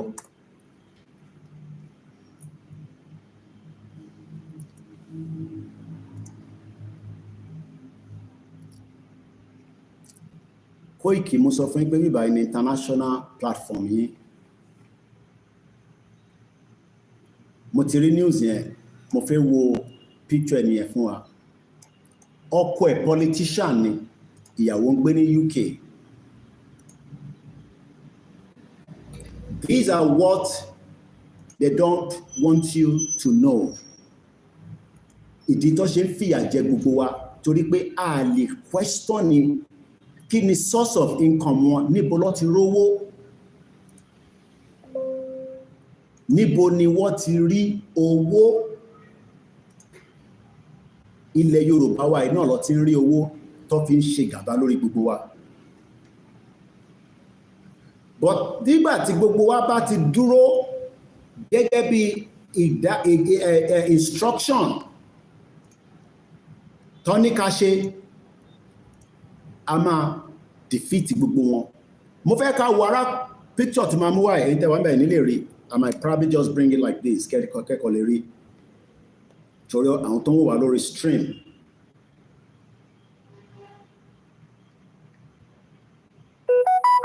Mo fẹ́ ká wo picture tí mo fi sórí screen yìí. Arábìnrin tẹ́ ń wò yìí, ọkọ rẹ̀, arábìnrin tẹ́ ń wò yìí, the husband is a Nigerian politician. Òun àti ìyàwó tẹ́ ń rí mayor ní Leeds, outside London ní Leeds yẹn wà, kò ń ṣe ní London. Ó ra property kan, kò lè defend owó tó fi ra property yẹn torí owó yẹn wá láti inú Nigeria, over 400,000 pounds. This is what Baba Akíntóyè is fighting for. so that ká má rí Yorùbá politician nínú Yorùbá government tó ń gbówó lẹ̀ Yorùbá lọ sí Europe torí pé àwọn fẹ́ gbègbé àlàáfíà. This particular couple, tí bá ń sọ pé they are born bastard criminals, pé ó lè ní gbogbo wọn, ẹ gbà mí gbọ́. Kódà èmi kọ́ ni mo rí story, mo kàn pa pàdé lórí YouTube ni. But nígbà tí mo wá ń fẹ́ mú story wá nísìn, inú pépà ti UK ni mo fẹ́ fi wọ̀nyí nísìn. Kẹ́ lè mọ̀ pé how many of them have taken out money tó jẹ́ kó fi ṣe nǹkan sí gbogbo ilẹ̀ Yorùbá àti gbogbo other part of Nigeria tí wọ́n dẹ̀ gbé lọ sí UK, America, kò ń ṣe lénìí, wọ́n ti ń ṣe for a very long time. But the end there làwa fẹ́ ní southwest part tó ń pè nílẹ̀ Yorùbá, and we gotta do it because kò sí time. They are all criminals in jacquard, criminals in whatever forms, and this is what we need to stop. So let me quickly just show us that, and then we can move forward because our focus is rallywa and moving forward. Kò ń ṣe nǹkan mi ta wá sọ, mo kàn fẹ́ lè àdìmọ́ kan tí a ti ń sọ bọ̀ tẹ́lẹ̀ kí a sì lè wà charge bí a ṣe wà charge tẹ́lẹ̀. This woman paid £400,000 tó wá láti Nàìjíríà tí kọ́ọ̀tì ní lákọ̀ọ́kọ́ ẹni tó ra lé lọ́wọ́ ẹ̀ olè lòun ní UK. A mọ̀ pé wọ́n mọ̀ lótìtọ́, gbogbo àlàwà mọ̀ pé ó lè ní gbogbo wọn nílé, but eléyìí nísìnyí wọ́n tẹ̀ sọ pé kò mọ̀ pé olè lẹ́ni yẹn, àmọ́ ó ní ọkọ rẹ̀ gba loan 120 million naira ní Nigerian bank, ẹ wá lọ ṣe ní black market. Níbo lọ́kọ ẹ̀ ti fẹ́ gba 120 million?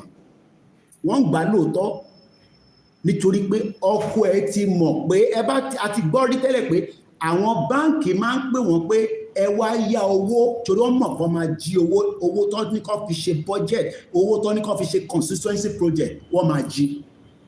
And that is exactly, I don't know why this is not okay. Again, your picture here. Go down, go back in your picture here on it. Now let's add this. Kakosari ka story here briefly. Torí ilé ìpàtà ṣe wá jókòó.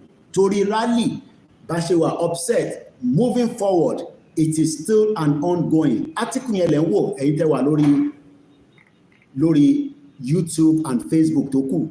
Ẹ̀yin tẹ́ wà níbẹ̀ kọ máa wọ picture yẹn. And let me quickly read it.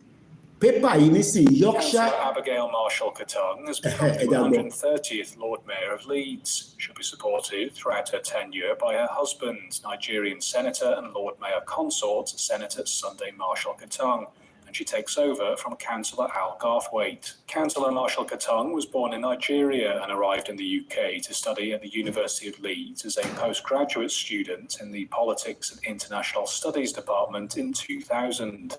Following the passing of her father in 1999, who she credits as a profound influence on her life, she resolved to honour his legacy and study in the UK. Transitioning from student to professional life, she established her own business while also embracing the joys and responsibilities of motherhood to twin sons, who are now pursuing their own university studies. Councillor Marshall-Katung was elected to represent the Little London and Woodhouse ward in 2019 and was re-elected in 2023. Now, kí ló wá ṣẹlẹ̀? A former Lord Mayor of Leeds who tried to buy a £1 million mansion using fund, owó ló ń pè ní fund, kúdí owó, routed through what was described as a black market transfer system. I would say probably hasn't really has lost my decision on where I'm going. Has lost a fight to keep the property, according to the National Crime Agency. And eléyìí náà ló ń Dizani bọ̀ ní November. Lágbára Ọlọ́run, ẹ rántí kéèsì Dizani. Dizani is returning back to London court this year in November. So just to put it on context, this is what we want to stop. In tó ń jẹ́ kẹ́ máa suffer nílé lélẹ̀. This is the reason why you have been suffering for 26 years. when these criminals move money from Nigeria and move it to UK and Europe and all other countries, you will suffer for that. Interface stop delay. But we got to do it together. Abigail Marshall Kantung, Onlewoyi, Okore Lele, Senator Nyoli, 419, criminals. Oda pe Kaduna, Kini Yato. Agreed to buy a luxury home on Sandor Drive in Audley from the previous owner in 2015, according to the National Crime Agency. Àwọn tó mú Dezani nìyẹn. Kọ́dẹ̀ tó sọ pé àwọn múyàn kó tó wá ṣẹjọ́ wọ́n gbọ́dọ̀ ní evidence kò dàbí ti Nàìjíríà. Fáyọ̀ṣe ṣì ń ṣe kéèsì lọ nísìn, ẹ máa dárúkọ gbogbo àwọn tó ń ṣe kéèsì tó ní allegation, allege. Kéèsì yẹn ti wà nínú kọ́ọ̀tì ní sẹ́wọ̀n máa lọ títí ní forever ẹ̀mí gbọ́n kankan. That is why they are fighting. Ẹ̀rí Fáyọ̀ṣe náà tó ti lọ bá Tinubu. But no one ní the camp. Ọlọ́run ní jẹ́ kó wọn di camp. Kí ni ìyàtọ̀ àwọn méjèèjì? They are criminals.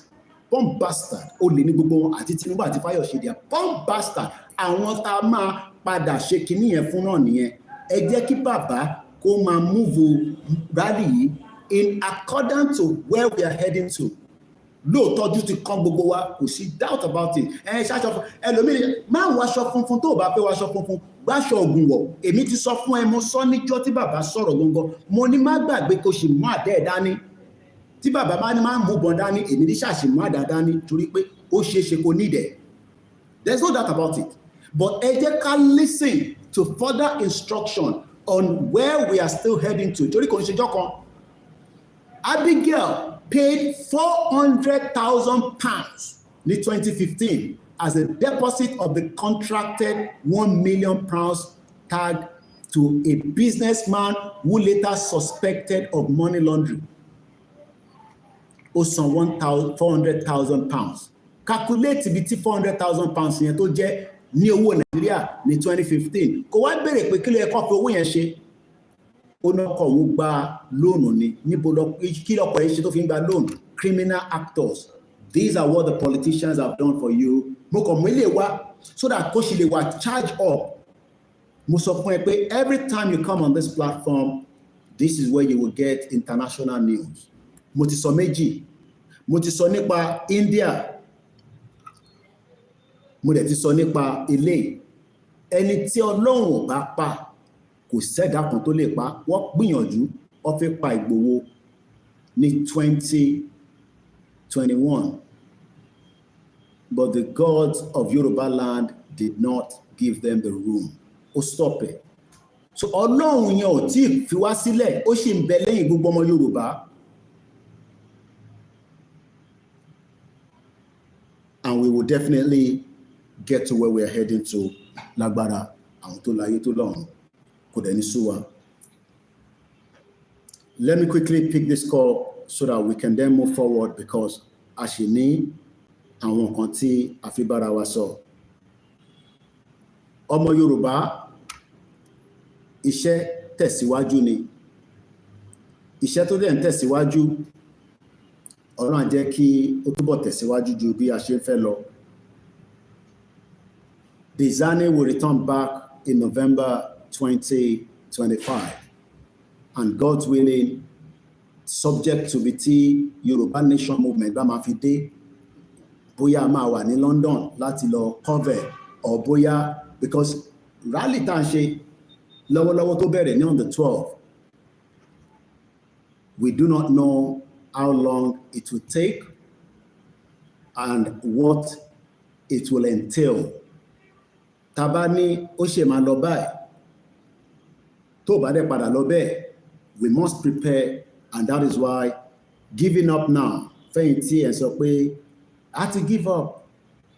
Ó ti sú wa, there's no point. This is not the time to give up. This is the time for us to be more charged, because mo wo film kan lánàá lórí Netflix. Freedom. Ó ṣe pàtàkì. Freedom is the only thing that can give you the way of life that you want. Anything short of your freedom, it will mess up your life. kí ni fíìmù yẹn wà about wọ́n máa ń kó àwọn èèyàn àwọn ọmọ kéékèèké wá kó wọn slaves wá kó wọn síbì kan wọ́n wá ń train wọn bó ṣe ń wẹ̀ nínú omi ẹ bèrè pé kí ló fẹ́ fi wọ́n ṣe mo rántí orúkọ movie yẹn series ni mo kàn bá wọn wo díẹ̀ lánàá briefly láti kékeré láti bí àwọn ọmọ 7 years old wọ́n máa gbé wọn wọnú omi deep water tó bá ti wá dàgbà dé stage kan wá gbé wọn lọ sí agbami omi ta ló mọ̀ tán pè ní pearl how many people know the meaning of pearls in tán pè ní pearl let me show you in case you don't know ó ní value ju I believe gold lọ pearls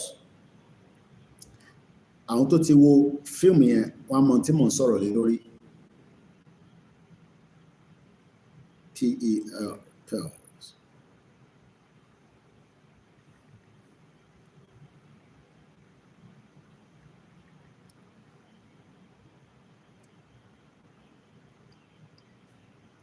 Òun ni àwọn olówó ọjọ́ náà lọ́hùn lọ máa ń gbé sọ́rùn bọ̀ ṣé mọ̀ pé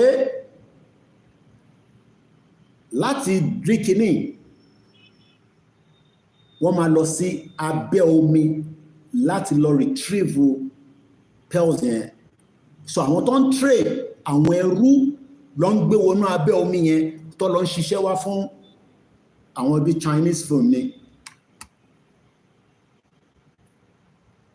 àwa ni ẹrú táwọn olóṣèlú ń lò tó fẹ́ jẹ́ ká rógo wa lò they don't want us to use our own initiative. They want us to rely on them for the rest of our lives. And the reason for that is because that is what Britain wanted. It's called pearls. I'll bring the picture just for those of you.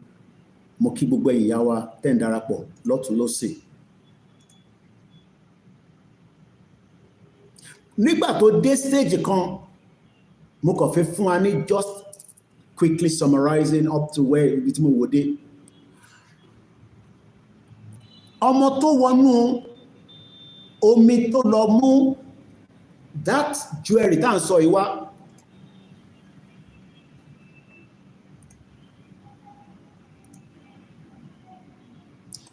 is one of the big one ó ju 15 meter lọ ó tóbi. Àwọn tó máa wá rà àwọn náà máa ń wá just like bí òyìnbó ṣe wá rà wá lọ́jọ́ ìgbà táwọn bàbá ńlá wa táwọn náà tà wá fẹ́rú and that is still what they are still doing today in conjunction now with the politicians. They are still selling us out because nobody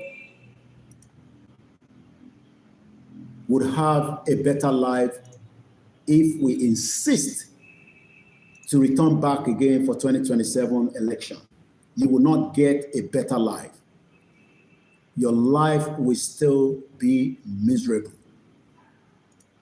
And for us to avoid a miserable life, that's where we are today.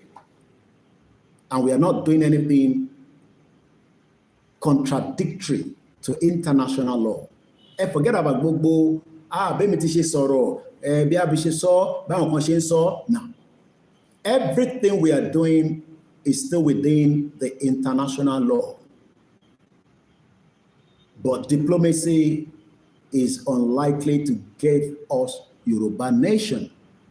But that does not mean we would omit diplomacy along the route. And that is why it is either we do it now. Ẹ̀yin ìyá wa tẹ́ ń wò mí, in tán pè ní pearls, òun lẹ́ ń wò yẹn, àwọn jewelry tó ju góòlù lọ. Kò ń ṣe àwọn panda táwọn ṣe nísìnyí abẹ́ omi deep ocean lọ́tí lọ́n extracted according to that movie tí mo wò. But àwọn ẹrú ni wọ́n ń lò. This is what I'm talking about. In case tẹ́ ẹ̀ bá mọ̀ tán pè ní pearls. Àwọn jewelry kò ń ṣe panda tó ń tà lóṣòdì o àbí ní mo ṣe o. Àwọn proper original one. Inú shell lọ́tí máa lọ mú abẹ́ omi ní kíní ẹ̀ wà.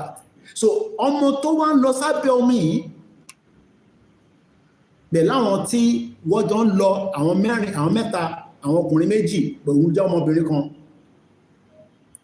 ṣé mọ̀ pé ẹrú náà tún fẹ́ para wọn òun ló ṣẹlẹ̀ ní Nàìjíríà lénìí ẹrú ni gbogbo wa so látara pé àwa okay enough as ẹrú àwa náà tún fẹ́ afẹ́ intimidate ẹrú mi that has happened for 65 years of that shit hole country.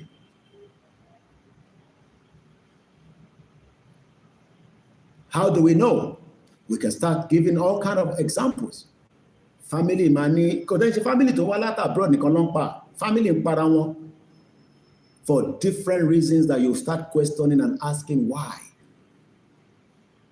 Ẹni tó ní kó tọ́jú èèyàn lọ́spítù, ṣé mọ̀ pé Nàìjíríà ni mo ti mọ̀ pé tó bá ní kó fi oxygen síyàn lára, wá tún máa rent ẹ̀fẹ́ lómi. Especially àwọn tá bá tẹ̀wà lókè òkun, tá kì í rí kankan, tó yẹ pé bí a family wa kan sick. Our no need oxygen. This I have witnessed firsthand. Ẹni tí wọ́n ní kó máa fún oxygen, wọ́n ti rent àwọn tó wà lẹ́gbẹ̀ẹ́ wọn, wọ́n ya wọ́n dẹ̀ yọ oxygen kúrò lára ẹni tó ń fún oxygen. Ẹrú ni gbogbo wa. Oxygen tí àwọn kan rà fún yàn kan, wọ́n dẹ̀ yọ lára ẹrú yẹn, wọ́n gbé sára ẹrú mi torí owó tó fẹ́ gbà.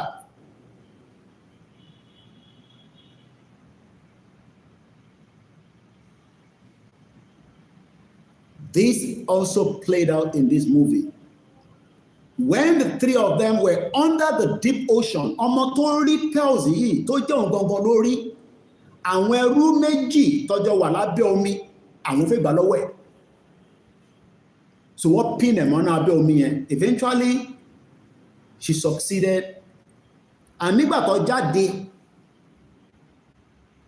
nígbà tó máa ta pearls yẹn, according to owó ìlú tó fẹ́ tà, ọba tó fẹ́ tà fáwọn àwọn àlejò, ṣé mọ̀ pé àwa ni àwọn bàbá ńlá wa àti bá ṣe gbọ́ ìtàn pé when they were selling us out, táwọn òyìnbó bá dé, wọ́n máa wá select àwọn tó fẹ́, àwọn tó fìrìgbọ̀n dáadáa tó lè máa lọ fi ṣiṣẹ́ fún wọn. Gbogbo àwọn tí wọ́n jẹ́ fìrìgbọ̀n, they have taken them out to go and work as laborers, but awala travel for our this time around. I traveled without being told that ẹrú ni mo lọ ṣe ní London, even though ẹrú tèmi ó supersede ẹrú tó wà ní Nàìjíríà, because ẹrú Nàìjíríà kò tẹ̀tún ní freedom, èmi tẹ̀ ṣe ní freedom díẹ̀, mo ṣe ní right of way díẹ̀ náà ní kò ṣe púpọ̀, but at least mo ṣe ní right of way díẹ̀. So most of us have been slaves fighting each other. In tó dẹ̀ wà nílẹ̀ Yorùbá, ó tó gbogbo wa jẹ if it is well managed, bí bàbá Awólọ́wọ̀ ṣe ń ṣe bọ̀, but lẹ́ni wọ́n lè manage it. We can't manage it, and that is why our existing in Nigeria needs to end. There's no doubt about it. It does not matter how you feel, Nigeria has failed you and me because it is not a country. But ibi tí mo fẹ́ lọ gangan nínú movie yẹn ni pé after tí ọba yẹn ní ta ló nínú ẹ̀yẹn ẹrú yìí o, ta ló lè bá wọn ta kìíní for 7 million, kákọ̀ sọ pé 7 million pounds torí ànílò owó burúkú tó ń pè ní náírà yẹn kò ní value. Kákọ̀ sọ pé $7 million pé ta ló lè ta. Èyí tó lọ mú pearls yẹn, ẹ mọ̀ pé ní tí nǹkan tó bá mú lára tó mú nígbàyà, òun ló máa mọ tó ń ṣe òun. Bó ṣe mú wa nígbàyà yẹn náà ni ká ṣì mú dání, ká má relent pé bó ṣe bẹ̀rẹ̀ lánàá yẹn, torí àwa ló mú nígbàyà. Sórí ọmọ Yorùbá tó wà lẹ́gbẹ̀ẹ́ yẹn tó ń fi rẹ́rìn yẹn, kò tí mú nígbàyà gbọ́, kò mí pé kò ń ṣẹrú. He is also a slave. Ẹrú tó ń fẹrú rẹ́rìn, ẹrú kan ní ká gbára wa sílẹ̀ nílẹ̀ Yorùbá, ẹrú kejì ń fi rẹ́rìn. Ó rá ọmọ Ìgbòho ṣá, ó rá ọmọ Kóìkí, ó rá ọmọ bàbá Akíntóyè, ṣe bẹ́ẹ̀ náà máa jáde ẹ̀rí wùṣìwùṣì.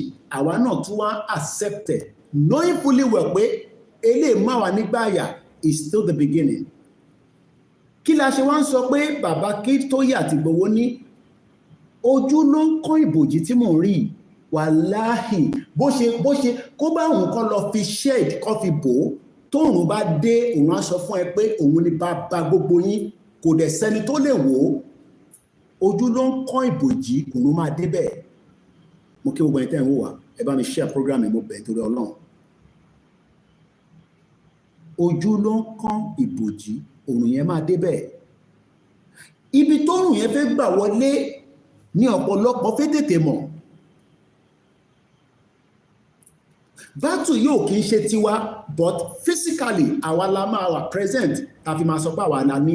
Mo ní nígbà tí ẹrú yẹn wá ní tí bá ta kíní fún ọba yìí, bá ṣe ń sọ fáwọn ọba wa nísìn pé ẹ jẹ́ ká jọ kúrò nínú Nàìjíríà kẹ́ lè ní àṣẹ padà. Àwọn ọba yẹn wá ń wò pé ṣó likely ṣá, ṣó possible ṣá pé ta bá lọ àárẹ̀ àṣẹ padà, ẹ̀rẹ́ àṣẹ padà ẹ̀yẹn tẹ̀ fún wa ní that physical support. They refused to. Wọ́n náà wọ́n ń bọ̀ lọ sọ bí ọlọ́mọdé lọ́la. Àmọ́ ẹrú ìwá ní tóun bá ta jewelry yìí fún ẹ on behalf of àwọn tí ó wá rà á, àwọn yẹn wá láti ìlú míì ni o. Bí àwọn òyìnbó náà ṣe ń wá àwọn Portuguese tó ń kó wa lẹ́rú. Ṣé mọ̀ pé wọ́n kó wa lẹ́rú for more than 500 years. So ẹni tó ń sọ fún lẹ́ni pé ká kúrò nínú Nàìjíríà, báwo ló ṣe fẹ́ understand, because ẹrú ni, ìwọ ni ẹrú tó ti yé, ẹrú tó ti yé lóhun. Ẹrú mi wà, ó rò pé bóun ṣe wà ní APC yẹn òun wà okay, but kò wà okay. Ẹrú mi ò tẹ̀ ṣe APC, kò ṣe PDP, kò ṣe LP, but ó sì believe pé ṣé àwọn ẹrú òkè àwọn náà ló máa wá ṣe gàba lé wa lórí, torí kò believe pé system fẹ́ change. And there's no amount of how you present it to them. Well, agree with system if it change. And it is the system that is going to deliver us into a governance that we can hold accountable. Mo láǹfààní for the very first time, mo pàdé brother wa tó ń pè ní Ìmọ́lẹ̀ Yorùbá Thomas.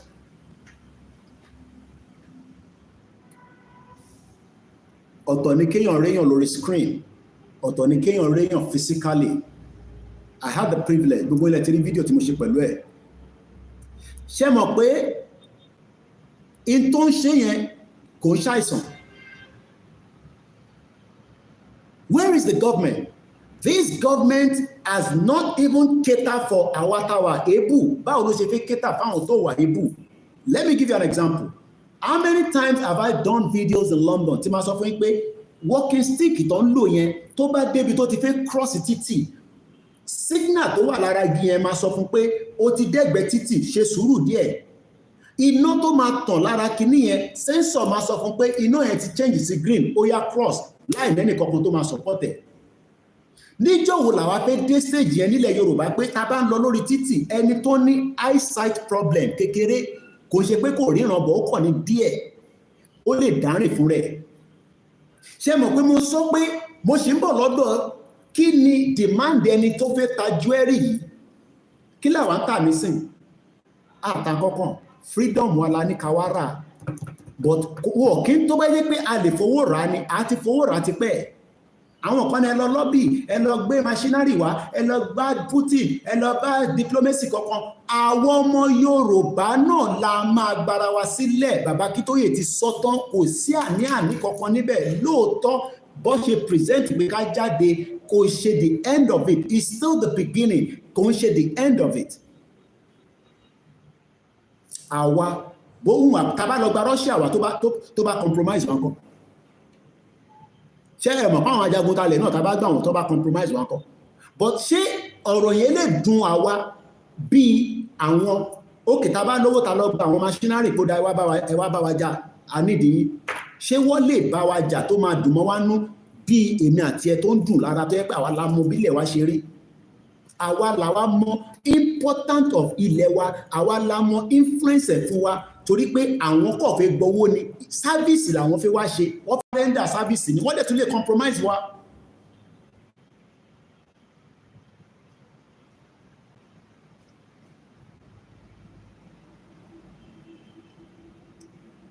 Freedom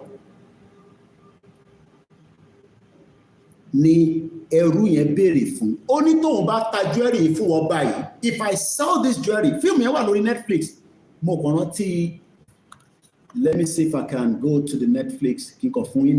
Find it for reference purpose. I'll pick it up in a minute. Mamujade nisin. Ó ní kọ̀kan lòun fẹ́ kò ṣe fóun. Ṣé mọ̀ pé àwọn ọba wa lẹ́ni nísìn demand náà fún wọn pé kó endorse, kó support Yoruba nation. Ṣé mọ̀ pé kò ń ṣe tó pọ̀ rárá? But why do they disagree with us?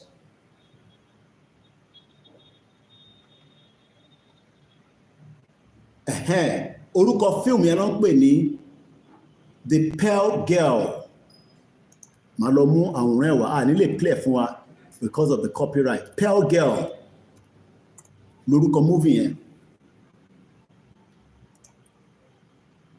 Ó wà lórí Netflix. She only demanded for one thing.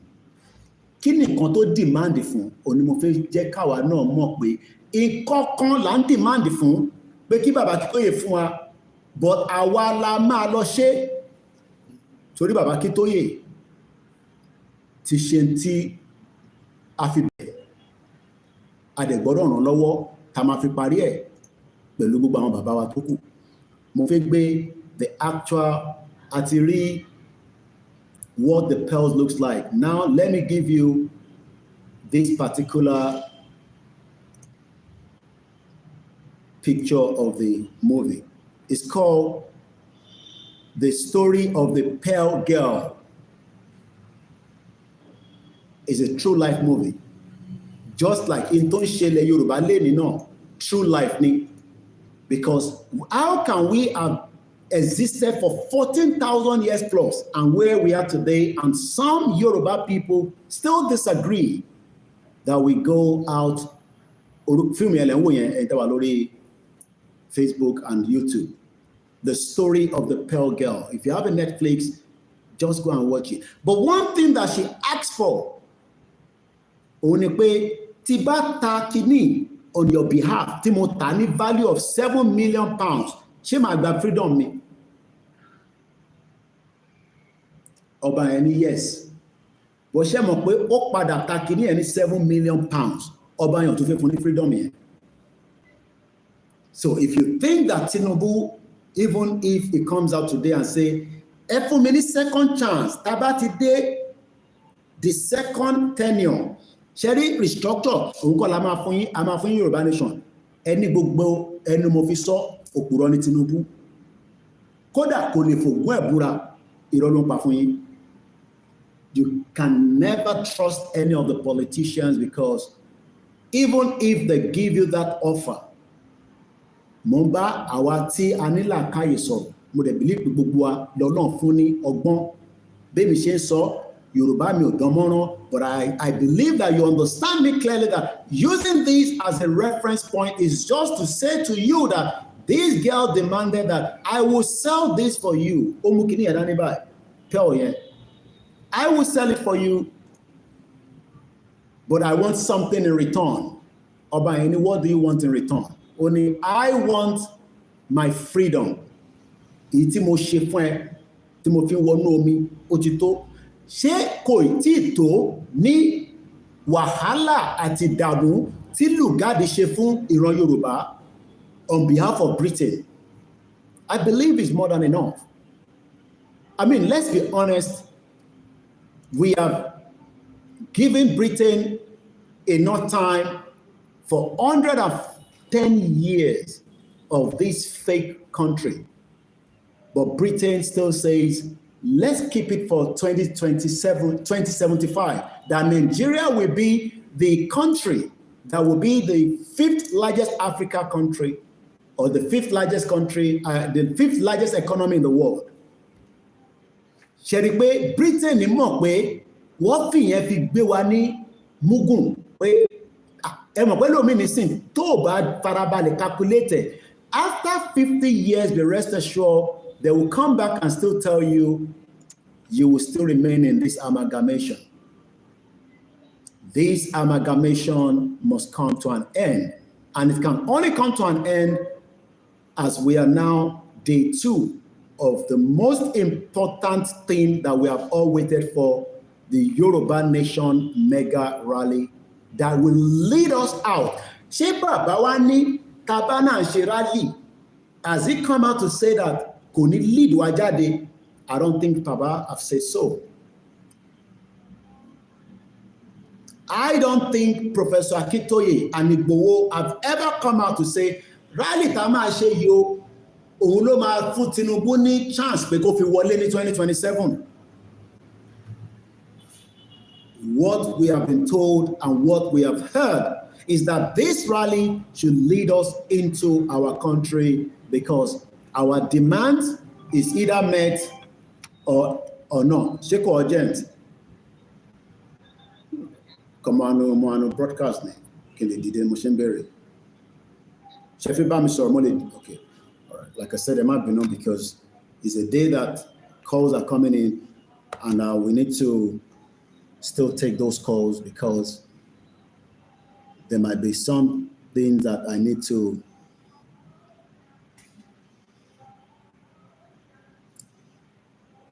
there might be no. Hello? Hello, sir.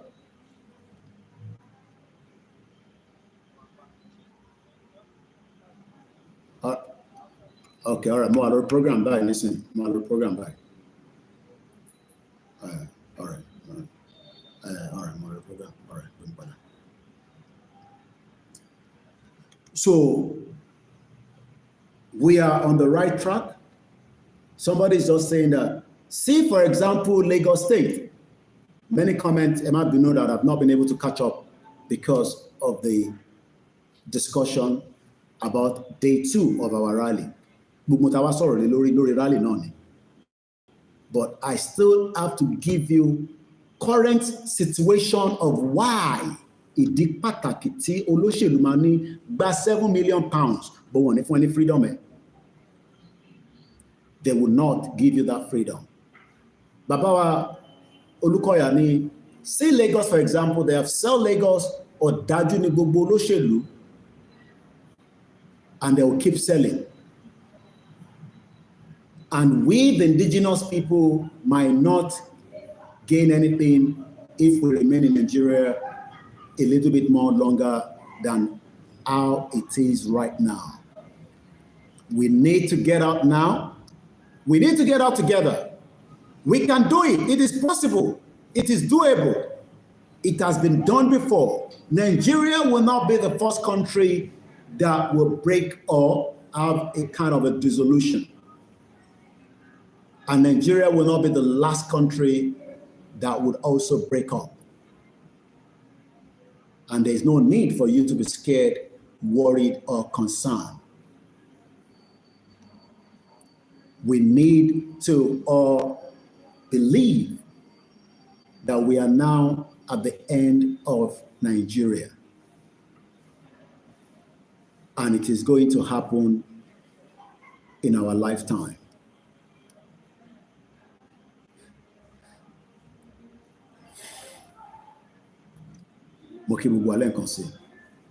And welcome back. Where are we going? And how do we go?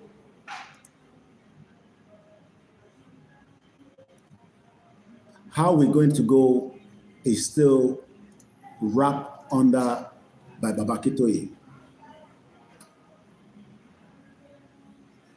Do not be confused.com. Website kan wà ní UK tó máa ń pè ní confused.com, insurance company ni. Confused. Kí ló ń pè ní confused? I want to buy insurance for my car. There are many sellers out there. Eléyìí ń tà. Ọ̀nà dá gbogbo ẹ̀ tí wà confused. Máa bọ̀ lọ́dọ̀ tiwa ká wá bẹ́ yanjú ẹ̀ kó fún ẹ ní the right one tó bá ti input information ẹ̀ tó dẹ̀ parọ́. This is another example for somebody that lived in the UK and many people can testify to it. If you are running a car insurance that you want to buy, if you tell lie to back running way, only drive car for 6-7 months, 1 year. Tí mọ́tò yẹn bá lọ ní slight accident, ṣó mọ̀ pé irọ́ kékeré tó pa nínú ẹ̀yẹn tó bá jẹ́ pé wọ́n kọ́ ló wà at fault tó bá padà detect tó parọ́ gbogbo policy yẹn ó ti wà invalid.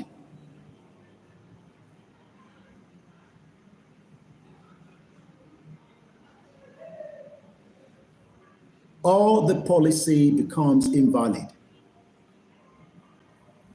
Ẹ má jẹ́ kí gbogbo iṣẹ́ tí bàbá Akíntóyè ń ṣe ká jẹ́ kó wà invalid, because bàbá ń tò pẹ̀lú àwọn tọ́jọ́ ń tò àti Amadéyẹmọ àti YSDL àtàwọn ẹgbẹ́ tọ́jọ́ ń tò. Ẹ má yẹ kó jẹ́ pé látọwọ́ tiwa, kò jẹ́ pé láti jáde láti ṣe ń ta fẹ́ ṣe lẹ́mọ̀ sọ, but as we are forging ahead, all what Nigerian politicians has given you has been an invalid policy. O lè gbé policy yẹn kò gbé dé anywhere.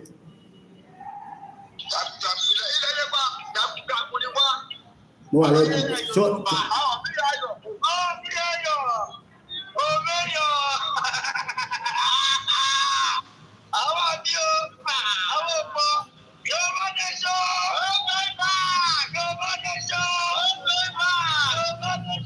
Kí ló dé?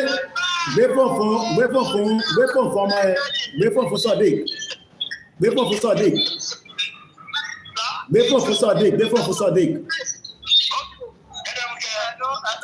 Kí ló ṣẹlẹ̀ tó ṣe kò go life money?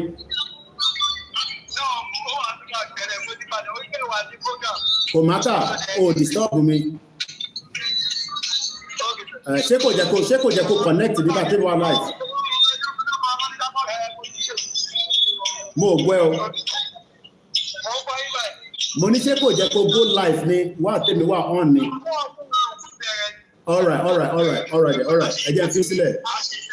All right then, no problem. All right. Ẹ kú iṣẹ́ o mayor. All right. No problem. Ẹ kú iṣẹ́.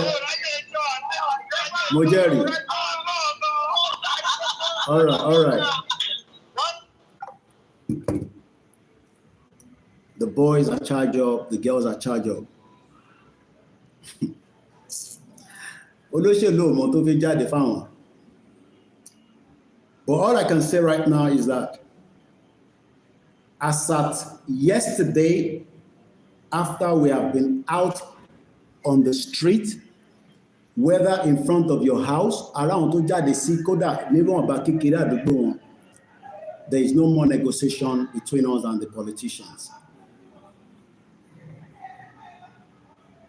You had me right. Mo sọ pé tá bá ti jáde fúnra lè kò sí pé wọ́n negotiate. Any negotiation now is to give us Yoruba country. Anything less than that, wọ́n ní nísìmí tá máa fi gba country wa. And I'll just leave it like that because my wives were telling me that àwọn ọmọ reason tí mo máa ń ṣe pé a máa ṣe this, a máa ṣe that. Leave all that. Ó máa ń pòwe kan, bọ̀ owó yẹn mo rí lì mọ̀. Ó ní èyí tó ti fi síta yẹn, ìwọ fi sílẹ̀. Àwọn tó fẹ́ ṣe nǹkan gan sẹ̀, kò ń ṣe tí wọ́n sọ lọ́ṣẹ́ fẹ́ ṣe. In tó lóṣèlú ṣe fún wọn ni pé wọ́n fún yín ní fake document for 26 years of democracy.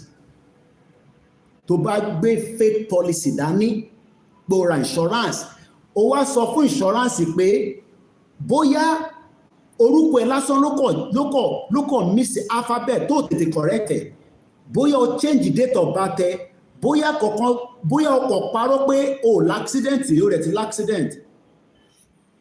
Àwọn tó wò mí wà ní UK báyìí, mo mọ̀ bóyá the same thing in America. That policy is automatically invalid. Kò sí court tó lè lọ. So what the politicians have done with our life is that they have presented a fake policy. Gbogbo àwa gbé fake policy dání. Kí ni fake policy yẹn? Ta ló lè sọ? Ta ló mọ fake policy tá gbé dání? Láti ìgbà tí a ti wà ta ní agbélú yẹn dání. Kí ni fake policy tá gbé dání? Àwọn olóṣèlú gbé dání láti wọ́n ṣe democracy. Àwọn military gbé dání. British gbé dání. Kí ni policy tá gbé dání tí gbogbo wà nú ẹ̀? Ta ló mọ̀? Kó wá sọ. Má sọ Yorùbá. Ẹ̀gbọ́n yẹn ṣiṣẹ́ dáadáa, ó kú iṣẹ́ takuntakun.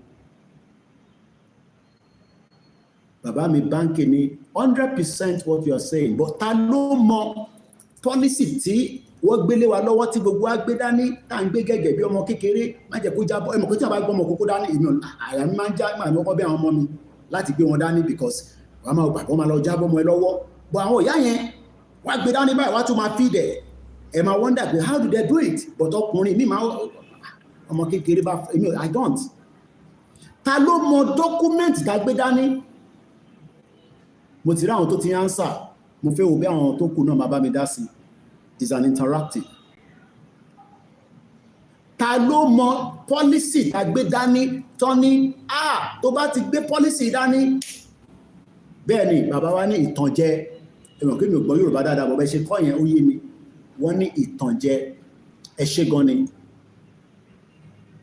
gan ni Yorùbá ní mí mo kí ẹ gbogbo àwọn ìgbọ́n mi Ọlọ́run jẹ́ ìjọra mi lójú níwájú yín gbogbo yín ni mo rí tí n bá tẹ̀ ríyàn kankan a mọ̀ pé brọ́dà wa yìí kò fohùn lẹ́ẹ̀bí ti tẹ́lẹ̀ mọ́ àwọn tí ẹlẹ́sìn ti jẹ́ kí ó kúrò láàrin wa díẹ̀ ìyẹn ìjáyàjáyà ohun kan wà tó máa ń fi sílẹ̀ but for a while now he hasn't done so I can see him on the broadcast but mo kí dáadáa Nàìjíríà ni policy tó gbé dání how can we hold a policy and it's not giving us a better life Britain gbé policy Nigeria lé wa lọ́wọ́ knowing fully well that Nigeria will not deliver anybody from anything and your don't ṣe constitution ṣèbí Nigeria ló kọ́kọ́ wà kó tó yọ constitution gbogbo constitution Nigeria Britain mọ̀ nípa ẹni mo parọ́ mọ́ wọn all your fraudulent constitution Britain mọ̀ nípa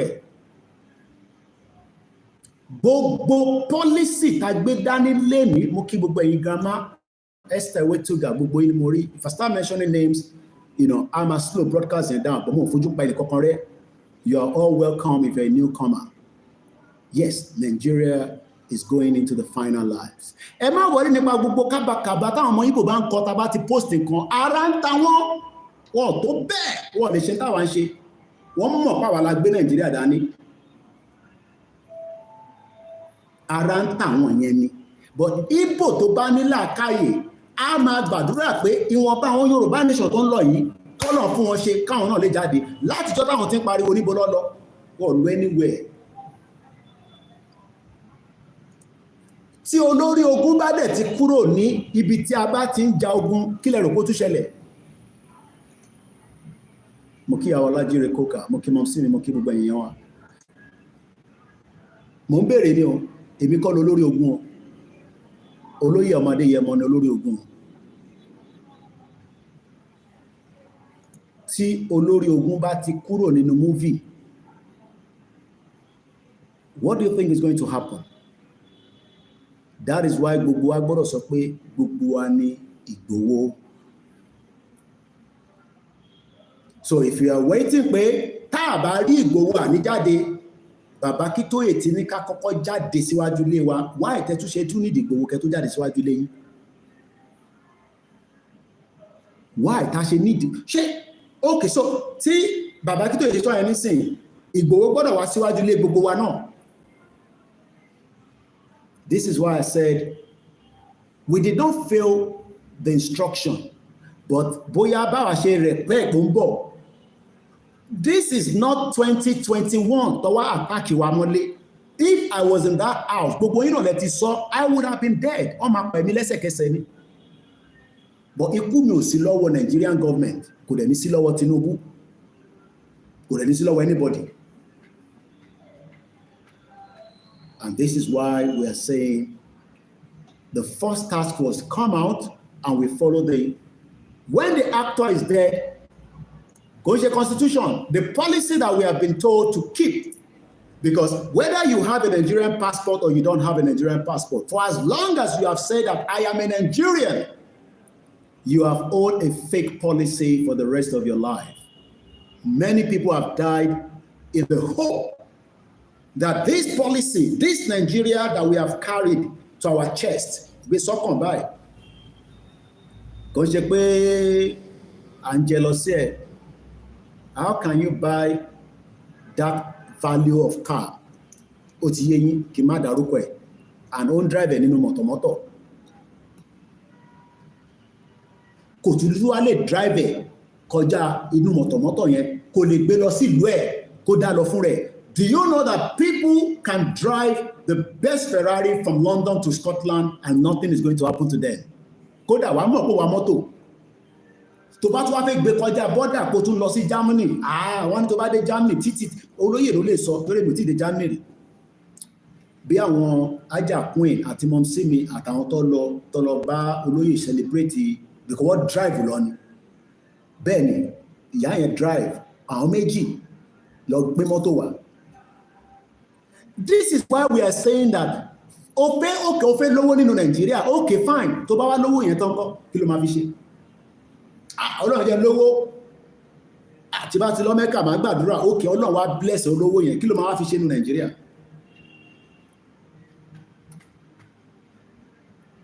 In this fraudulent system that Britain sold to every one of us. Britain sold a fake country to us to go and save and maintain. And we are now challenging to say, no, we don't need Britain to come and tell us to go and get Yoruba nation. No. Bóyá nǹkan táwọn kan rò ní ẹ pé a máa lọ sọ fún Britain, pé Britain, oh yeah, come. This fake amalgamation where you give us, how are we going to sort it out? No. When the 60 million have made up their mind, our mind is already out of Nigeria, and nobody can change our mind. So I want us to still be charged as we have been charged. Gbogbo fensiki, paracetamol, elubo tó ti lò, yes, still be charged.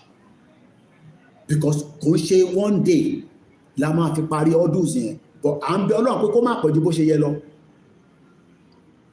Because what Britain did was, Britain knew that our indigenous ọmọ ọkọ Yorùbá ní obìnrin ní ọkùnrin a máa outshine àwọn ọmọ wọn àtàgbáyé. Wọ́n mọ ilé from the beginning of when they came to our land.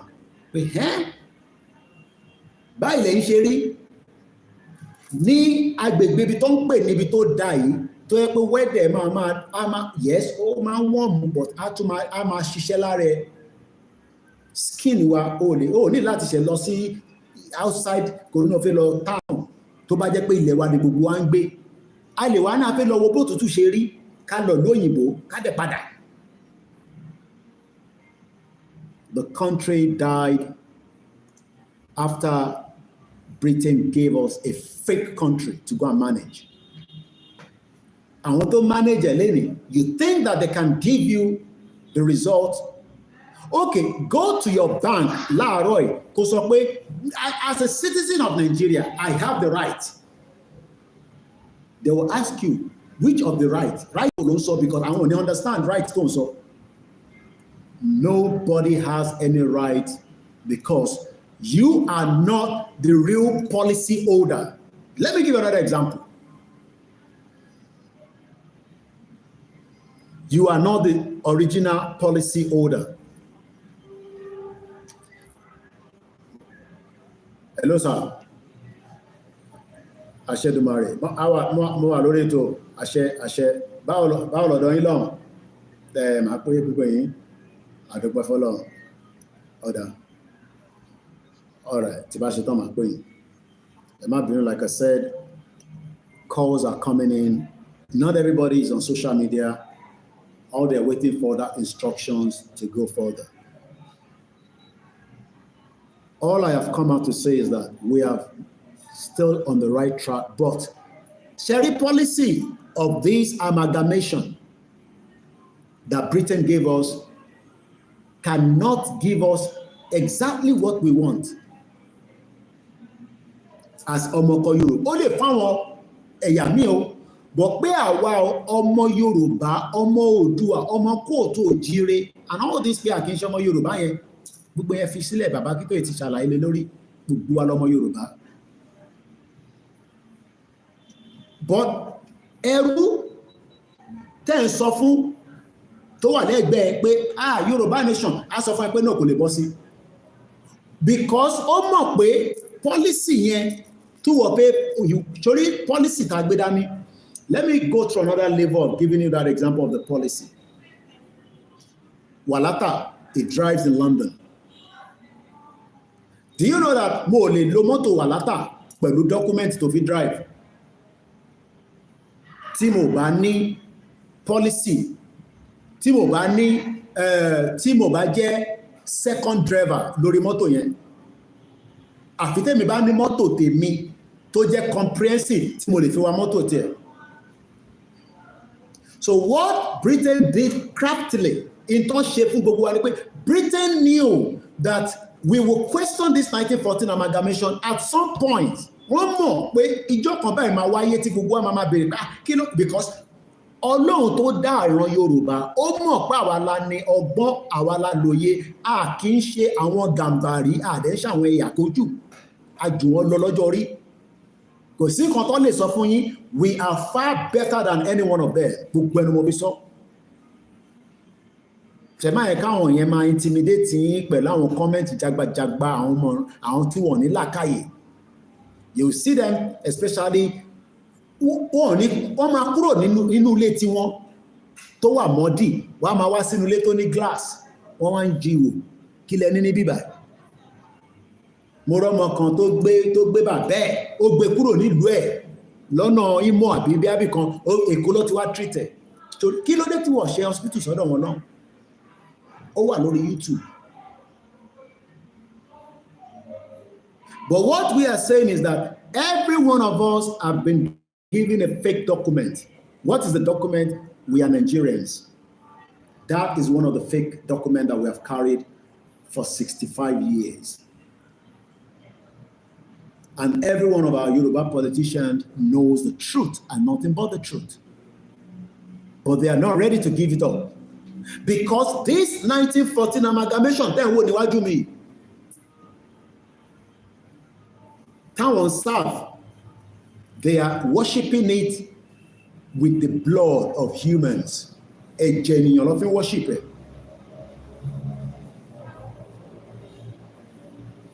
Every single politicians in Nigeria are using human blood to keep this 1914 amalgamation. Human blood ló ń lò.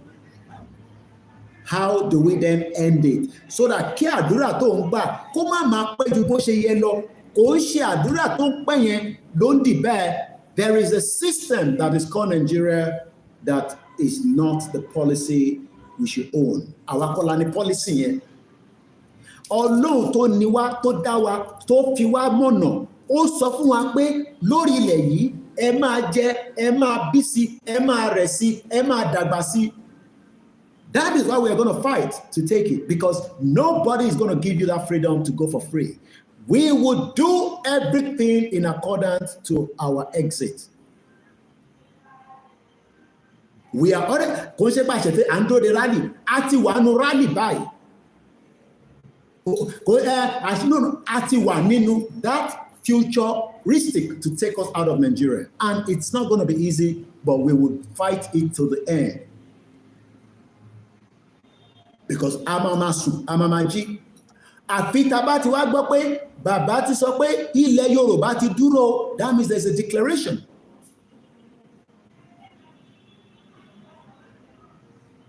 And the Yoruba government will then work for me and you with the right policy. What is that policy? Our identity. This 1914 amalgamation is not going to give us our identity. And I don't think any one of us wants to lose our identity any more longer. Ó lè jẹ́ orúkọ Mùsùlùmí, but identity ni o gbọ́dọ̀ kọ́kọ́ cherish. Because orúkọ Mùsùlùmí àbí orúkọ Kristẹni tó ń jẹ́ yẹn, wọ́n ti embed ẹ̀ mọ́ Nigeria, and Nigeria is not a country. And I will leave it like that. But like I said, our command center is now on a full operation. What does that mean? We will be coming out as quickly as possible, even if it's a very short message to deliver and give out. Emma Binukwe, we could not start this yesterday.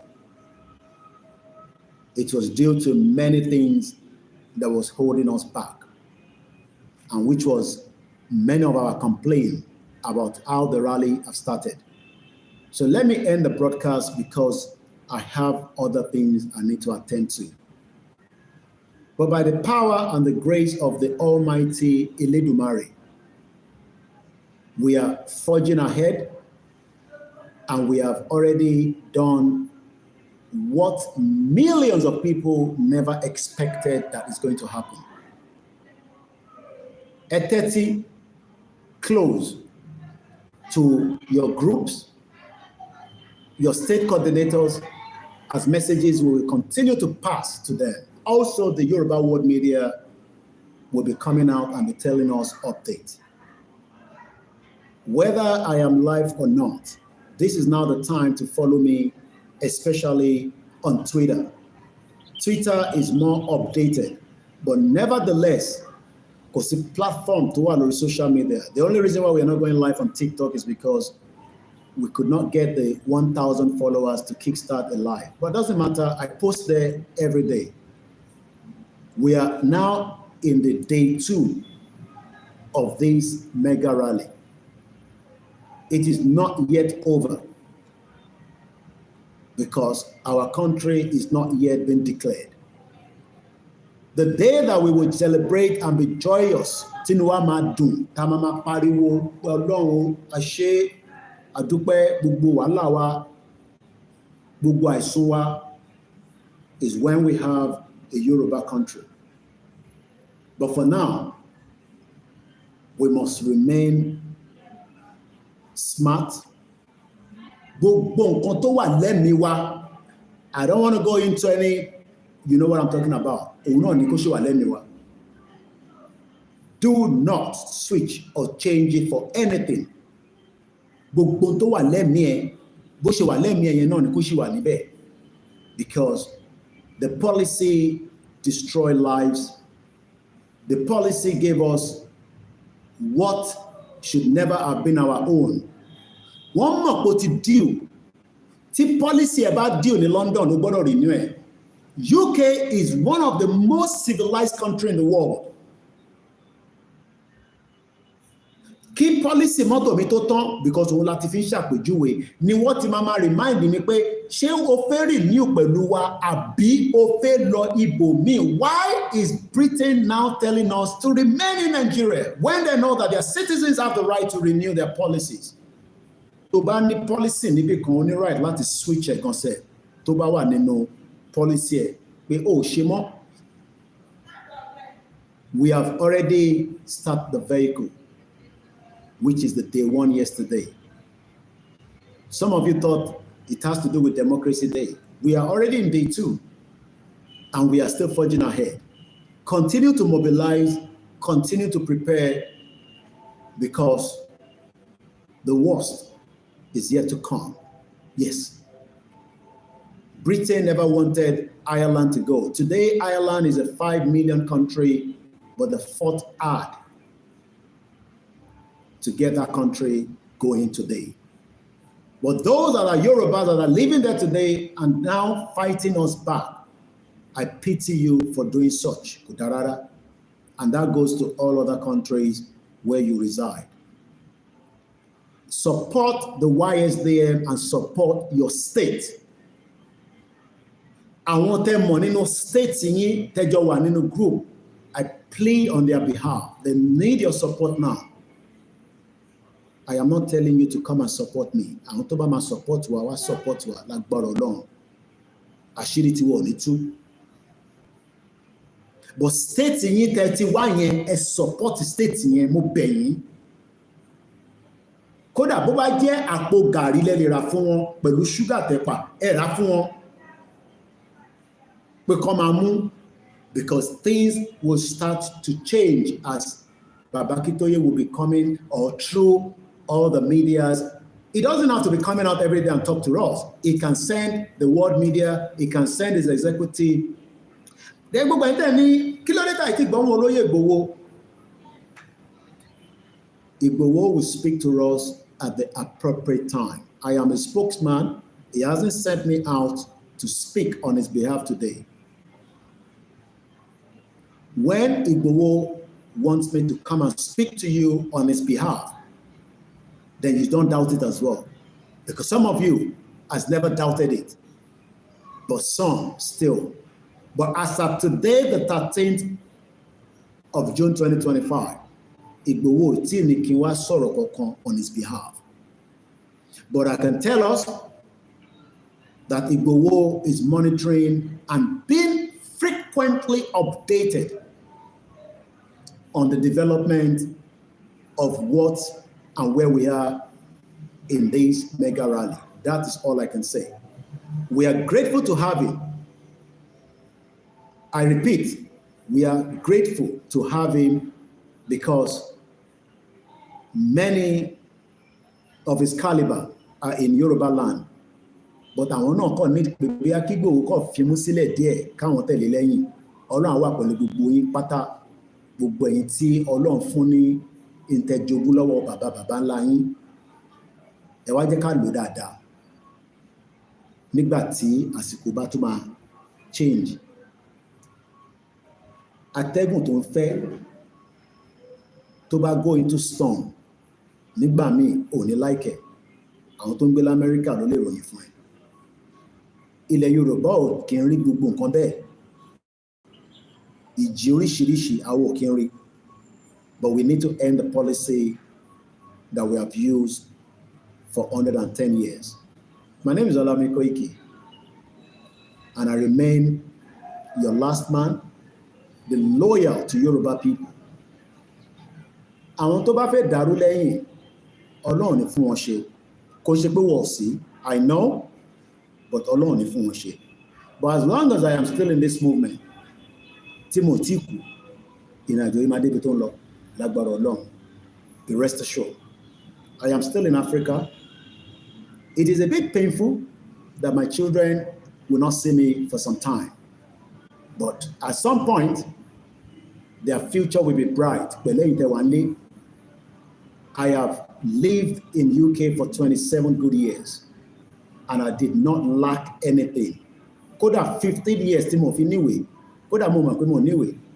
You know, one of the best things I enjoy for that 15 years, I had access to drive because lẹ́sẹ̀kẹsẹ̀ ni mo ti gba driver license mi. Kò ṣe nísìn tó difficult gan láti gbà. Mo gba license mi within the space of 3 years tí mo wọ UK. And that car that I drove was licensed, MOT, and that gave me access to UK. I was just going everywhere I wanted to go.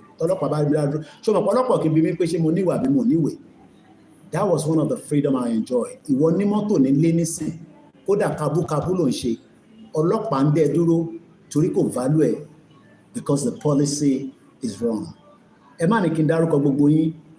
There's quite a number of people. I appreciate you all. I love you as you love me, but I can't love my wife and my mother less for standing strong. I am not worried about anything.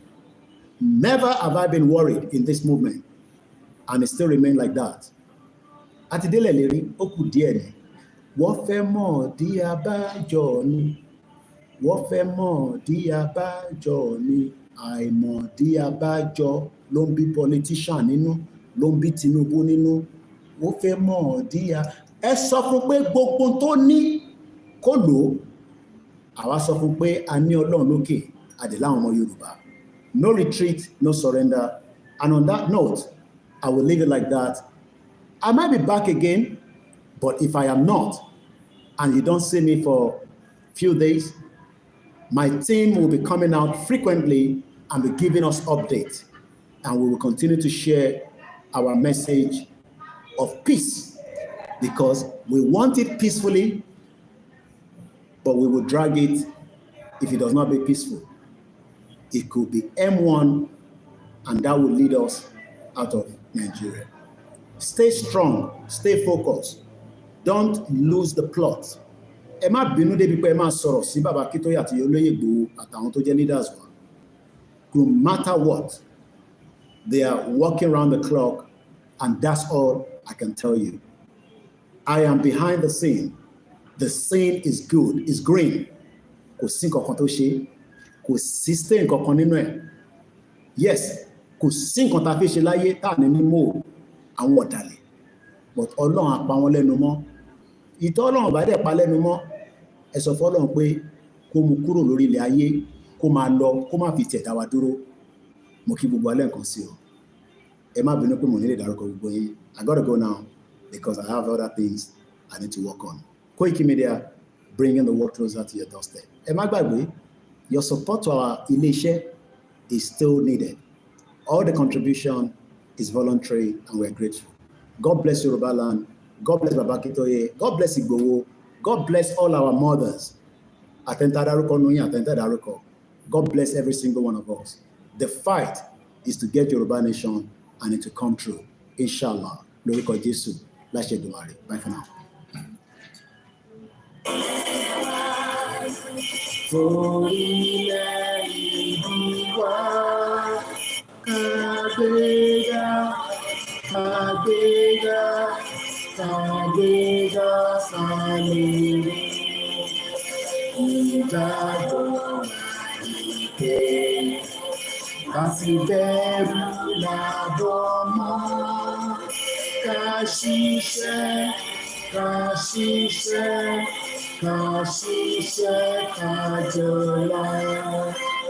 Ìṣọ̀kan àtòmìnira ní kẹ́jẹ́ ká máa lépa tẹ̀síwájú ọ̀pọ̀ ire àtòhun tó dára. Ọmọ Oòduà kò sí ipò ẹ̀tọ́ rẹ̀. Ìwọ ni ìmọ́lẹ̀ gbogbo adúláwọ̀. Ìmọ́lẹ̀ gbogbo adúláwọ̀.